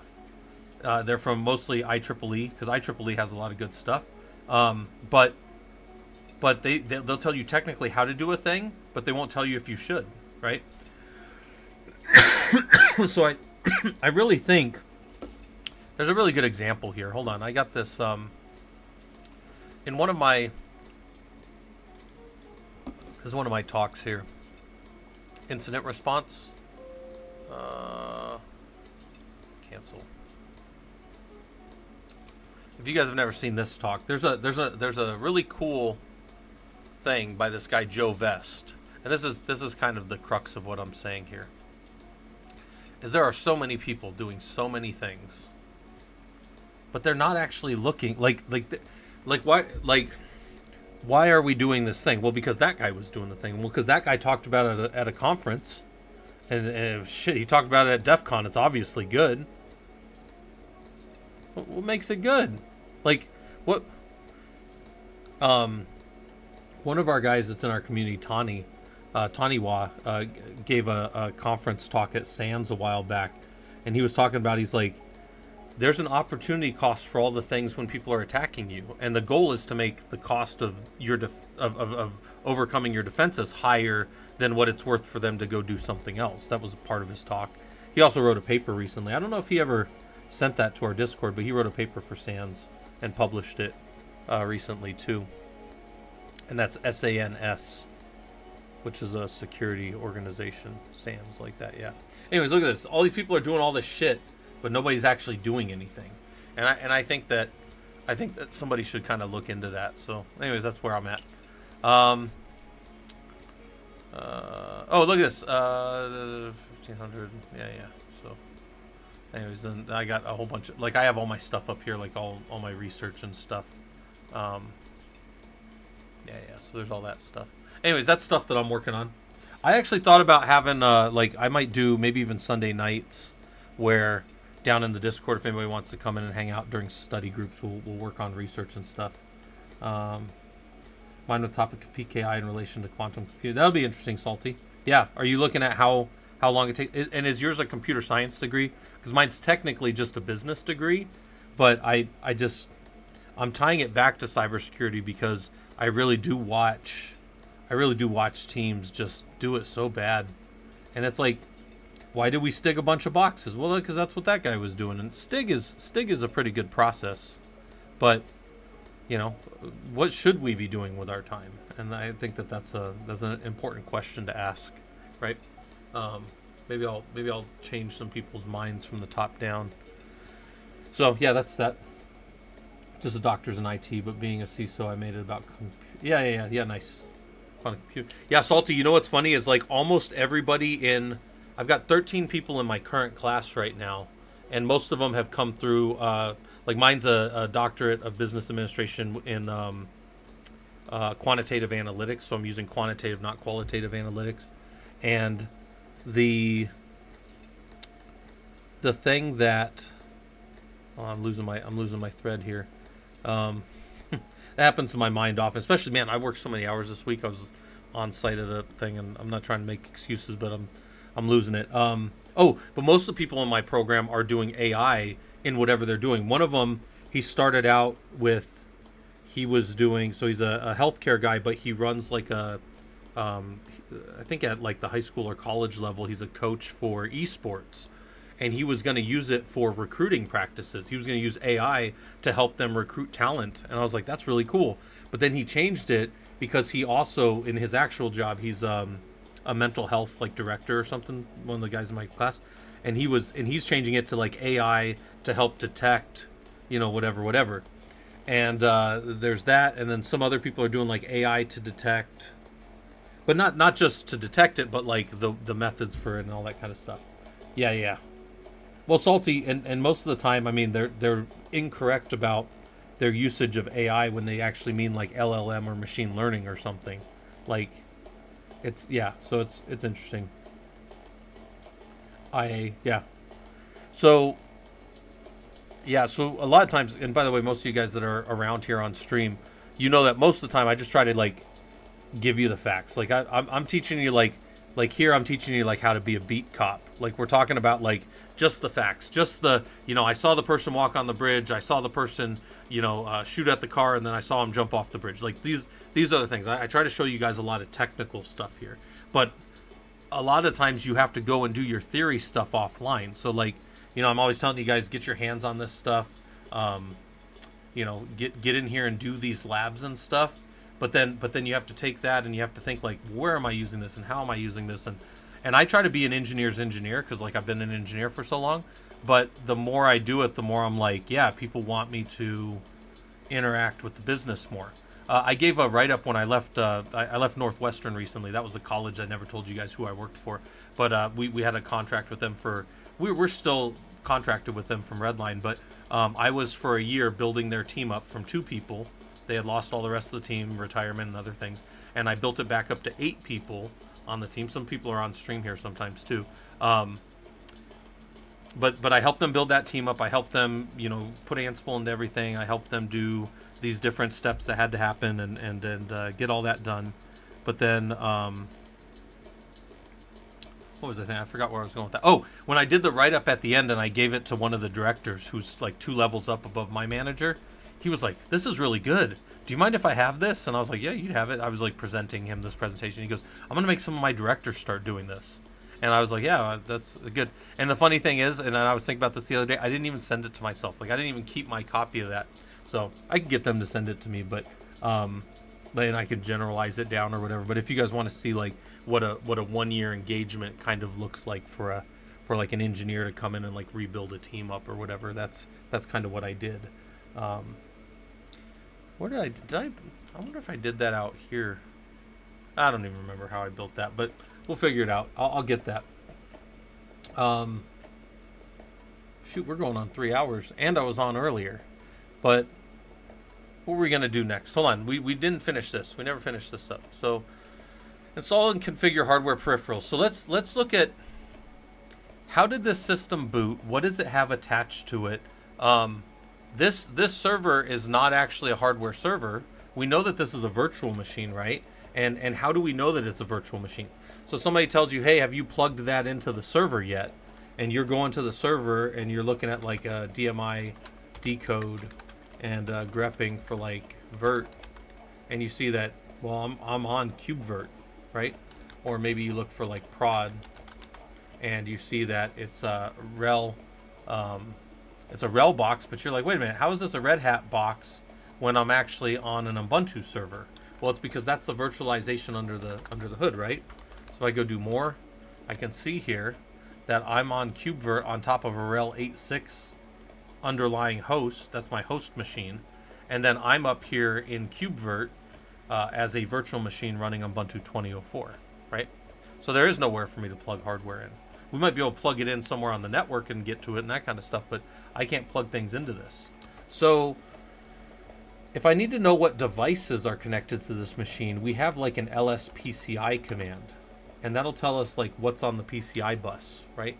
So here's all the things that the system sees connected.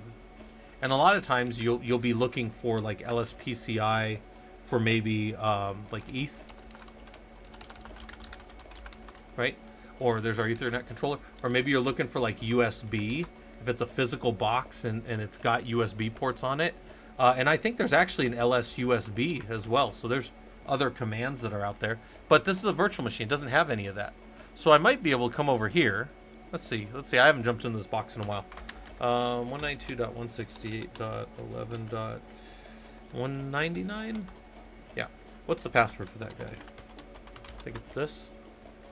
So this is, I'm now connected to the host controller of part of my network. I am in XCPNG DMT. So not this guy, DMT. So I'm in this server right now.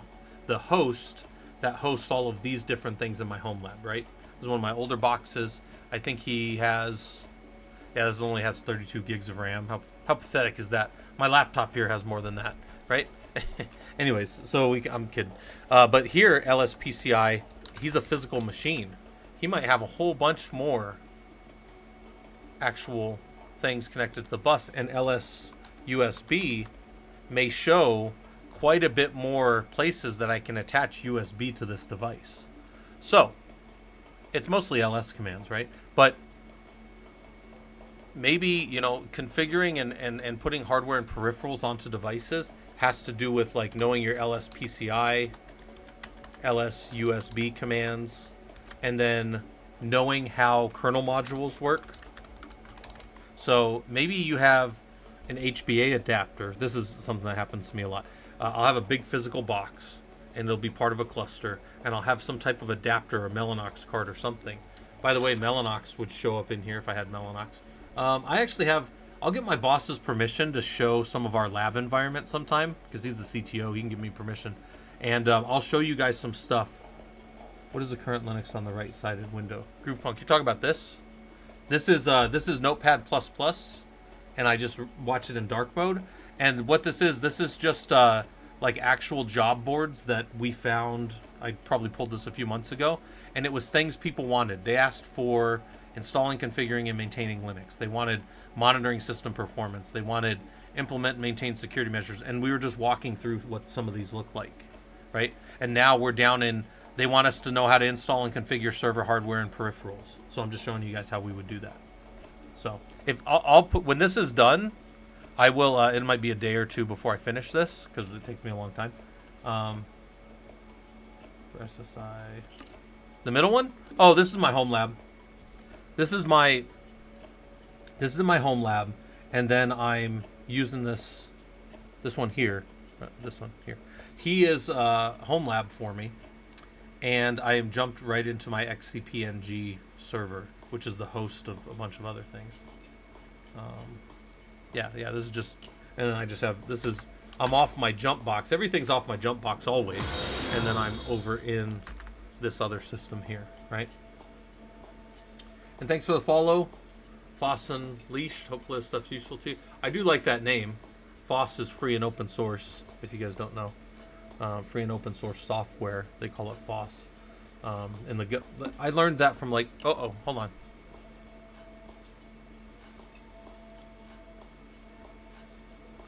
Sorry, my subtitles weren't working. So, Foss is free and open source. And, there we go. All right. So they might ask, so kernel mod, how do I know what kernel modules are loaded? So I might do an ls mod, and then with ls mod, it'll show me everything. But maybe I want to know ls mod like SCSI. So maybe I want to know SCSI.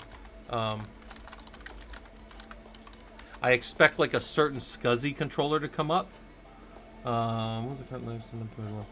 I mean, is PWD all commands are across the same all distributions for no obscure systems? Yeah, Groovepunk, LS, PWD, CD, those kind of things have been around for 40 plus years, maybe even close to 50 years on some of them. So yeah, you can change. Yeah, that stuff doesn't change. Hopefully, if that's what you mean. No, this box. So by the way, if anybody cares, Cat Rock. My mind would work. This is an XCPNG release of that. 8.0. That's a little dated. I probably need to update that. Yeah.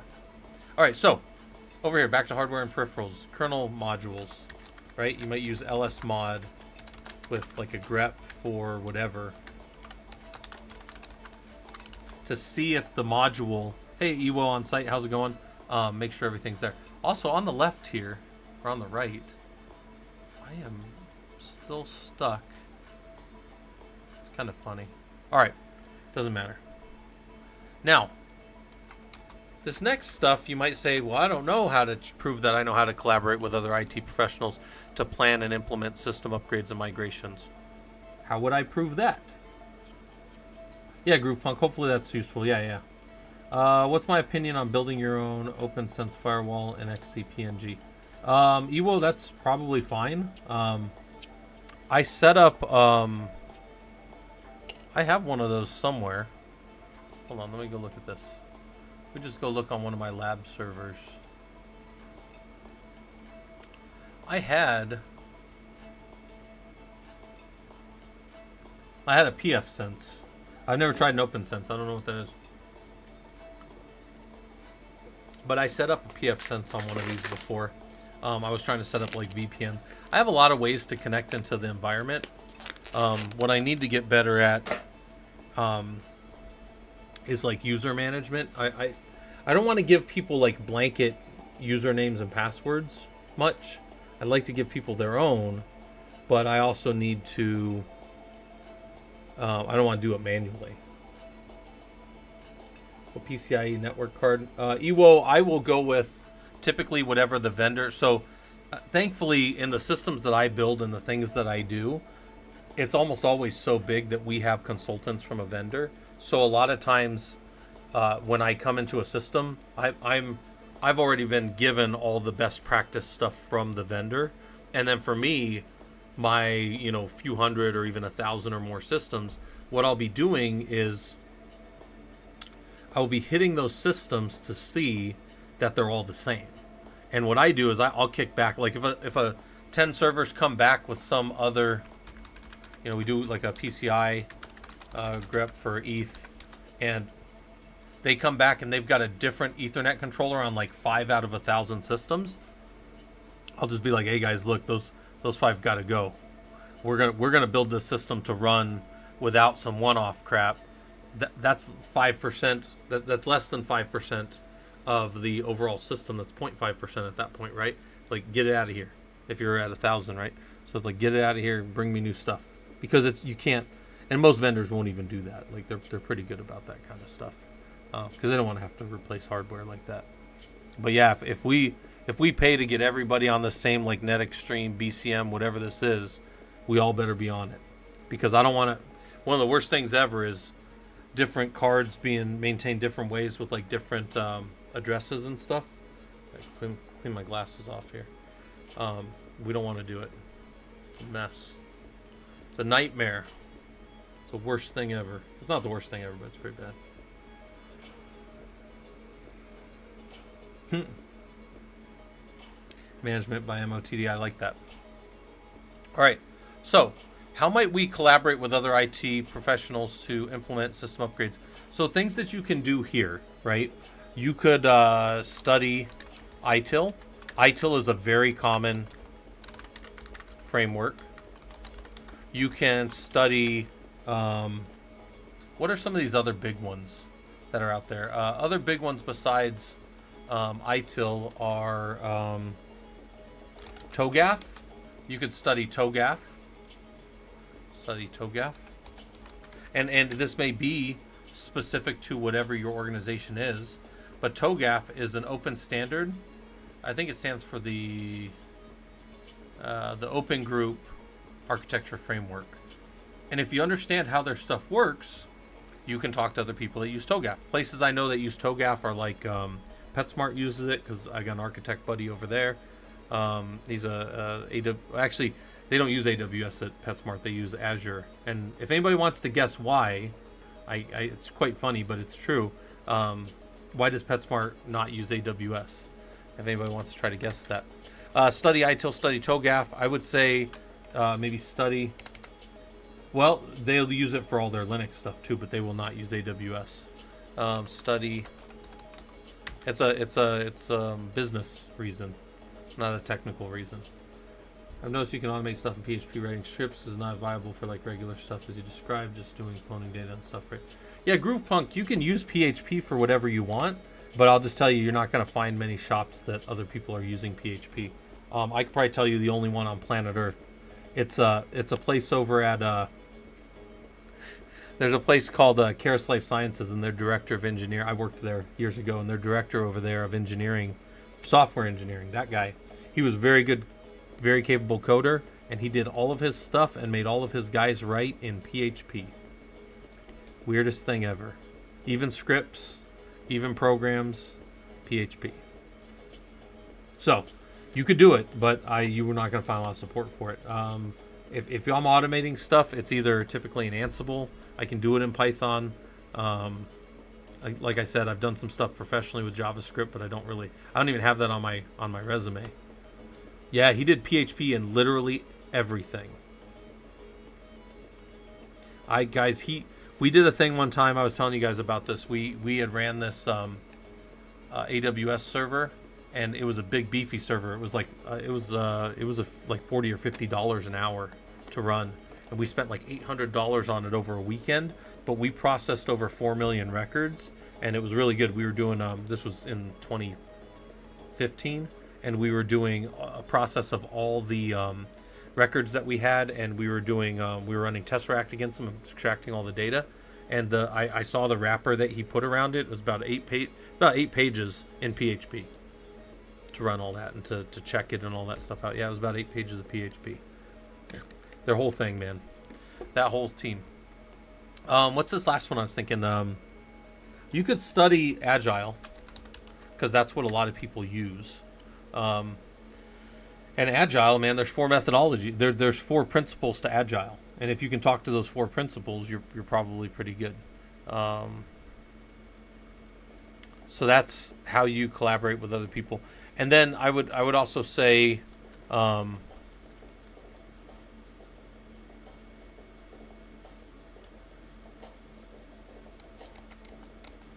know, if you can, show how you've done this in the past.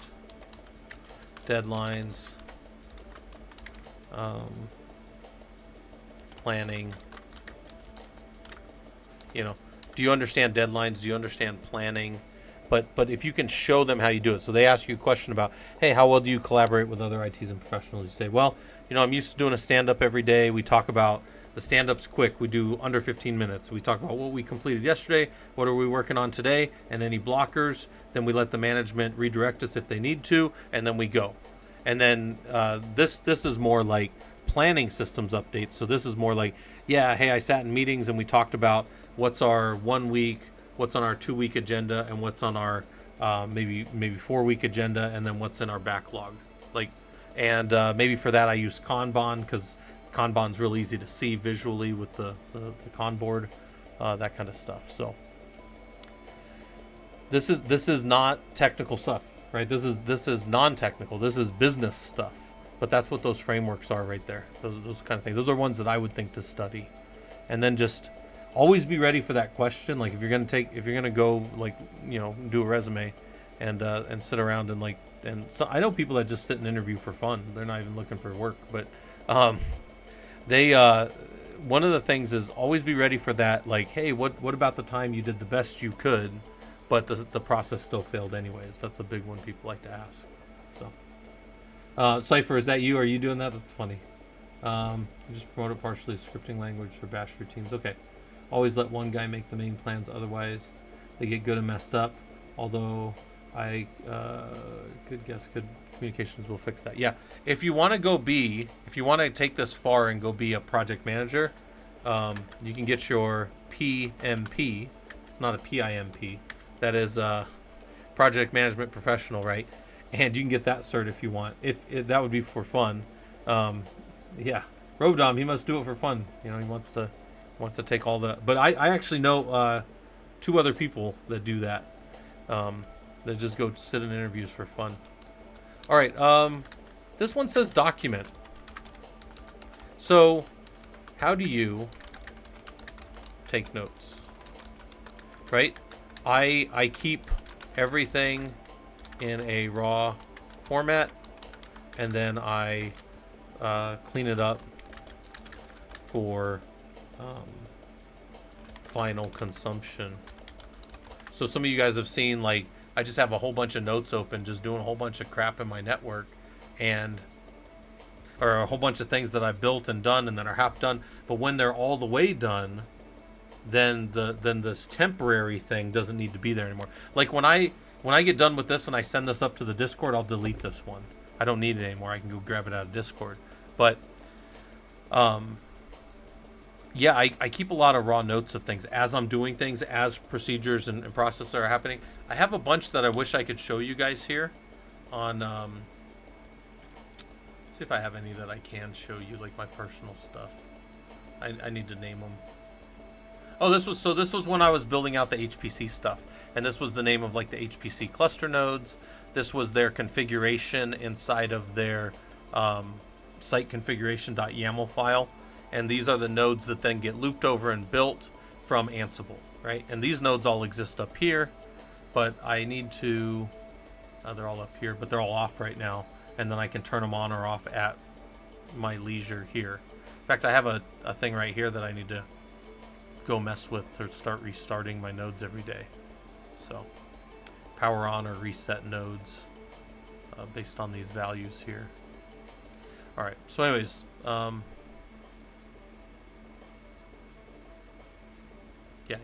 All right, let's go back over here. But these are just raw notes. They're for me. Nobody else ever needs to see them.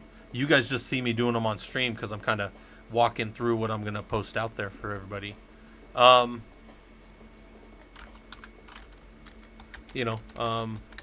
Provide technical support and assistance to end users and IT staff.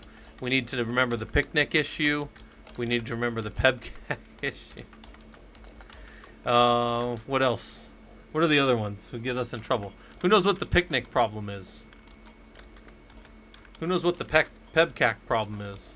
Don't actually ever use these with user. You get yourself fired nowadays. 20 years ago, I can get away with calling people this. Now you'll get in trouble because they'll be like, oh, my feelings are hurt. Pebcac is problem exists between chair and keyboard. Right? Yeah, that's one. Who knows the picnic problem?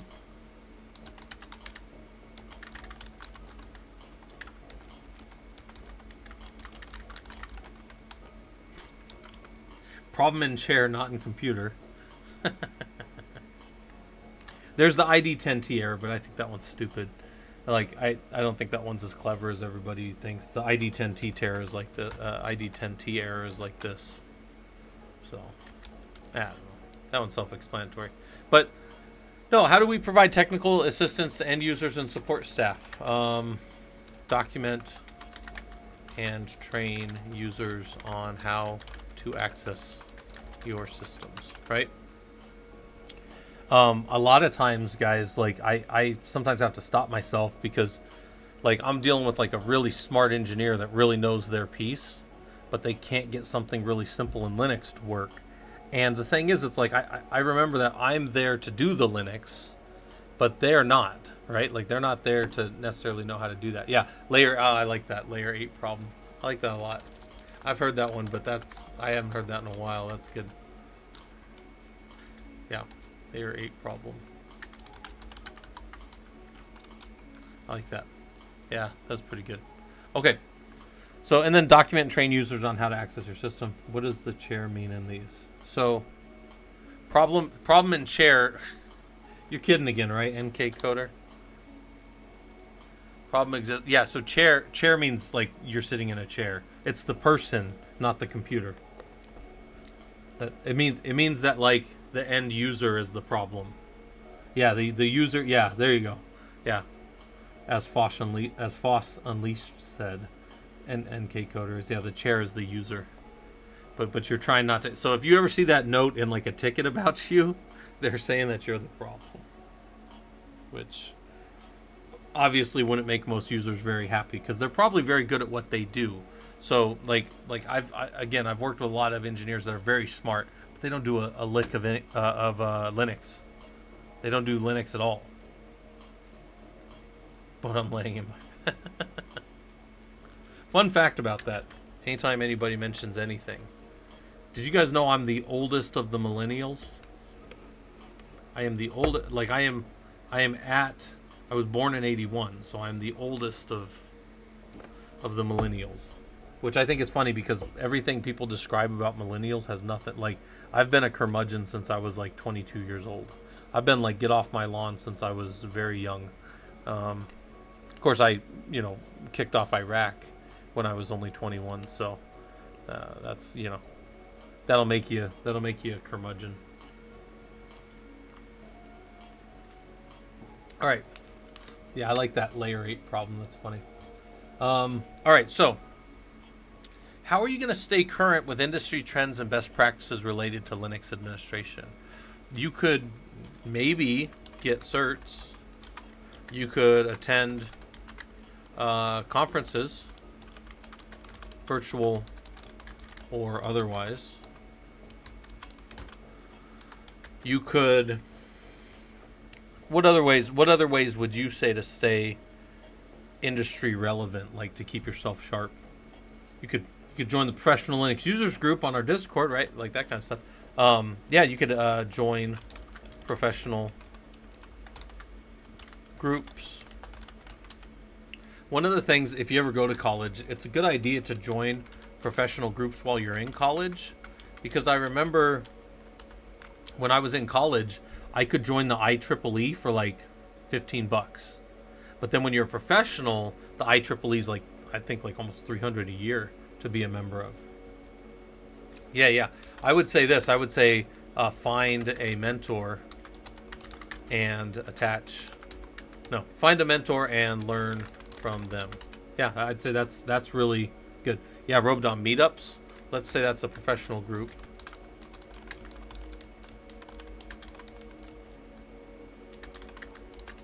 You know who does meetups really well? At Azure. I know people that go and they talk at Azure meetings, and those guys will drive 2 hours to go to them because they're well done meetings. They do a really good job. Professional Linux Users Group in general have been around for, early 90s. They used to have Linux meetups to teach people how to get into Linux systems and stuff and how to build them and stuff. But man, no, like it's very ragtag. Avoid Oracle. Fair enough. But this would be like, these would be my basic things. Like, this is an actual job board. These would be like some basic things. And then I have another one down here that came from one of my students. But I can post this one up if you guys want it in the Discord. So look, I'll post it here. Put down here in... I guess I'll just put it down in presentations because it came from the thing here. And boom. Notes on today's stream. Stuff from a real job board. Right? There you go. Boom. For your BLT drive to go AWOL. There you go. I guess I could have just put it up there as an actual... it doesn't matter. You guys have access to it now. All right. What else do we have? I don't really have too much else. And the wife's coming home in about an hour, so maybe I'll hang out and watch some stream. Maybe actually I got a game I want to play more, but none of you guys ever want to watch me play games, so I'll probably just drop off here and play that game for a while. But honest opinion is that Linux sysadmin is dying and the industry is more focused on DevOps and cloud, at least here in Portugal. Horizon, I wouldn't disagree with that, but I think that the base skills still need to be there. Like, I see a lot of DevOps and cloud stuff too, but they still want you to have like this basic Linux stuff. And I can tell you, like, I've spent a fair amount of time the last few weeks in like secure facilities, and everything I was doing was command line Linux the entire time. So like when you're off the network and they want, I mean, yeah, ISOBU, that's the other thing too. And this comes up in our Discord a lot. Somebody will post a job and they'll just roast them because it's like they want you to be an ISSO, which is like a security officer. They want you to like know Linux. Oh, and by the way, you need to know some Windows. And then you got to also be an expert in SAN technology. And and can you also like set up our PKI infrastructure? And you're like, okay, yeah, I can do all those things, but what do you want to pay me? And they're like, $40 an hour. And you're like, yeah, I don't roll out of bed for that, right? Like that's that. HPC IE supercomputer stuff is still live if you're wanting laser target on Linux. Yeah, FOSS Unleashed, I work almost exclusively in the HPC space, so I'm a big fan of that. 80 years of experience with Ansible. Yeah. Did you guys ever see the one? There was one that went around years ago where they wanted like 8 years of experience with some tool, and then they didn't even give the guy a callback who put in for it because he only had 5 years of experience with the tool. And he was like, you guys need to go read the name of the guy who wrote that tool. And he was the guy who wrote the tool 5 years ago. So they wanted 8 years of experience on a tool that was only like 5 years old. And the dude that actually applied and they didn't even give a callback to was the dude who wrote the tool. He was actually the guy who ran the GitHub for the tool. And he had put in for a job with them. And they didn't even call him back. It was like a whole Twitter roast a few years back. You can look that up if you guys want. I don't even remember, but it was some JavaScripting thing or something. Yeah, ISOBU, I'm convinced that people just open jobs up and just leave recs open. I'm convinced. But okay, I'll probably drop off. Let's go raid somebody. Let's go see if we can find the same person to raid again. I think the same person's probably still on from earlier. Let's see if he's on again. We'll raid him again. Let's see. Is he still on? I don't see. He's still on. We're raiding him again. We're raiding NPC a second time. Oh, he's playing video games. Oh yeah, he's playing video games first thing. That's fine. We'll still raid him. Make sure you guys give him the old do all the Linux, right? That's our message when we raid people. Do rage. It's our rage. Do all the Linux. and I'll raid over there, and I will talk to some of you later tonight if you see me down in the Discord, and otherwise, oh, there's Rossberger. I'm raiding out right now. Take care, Ross.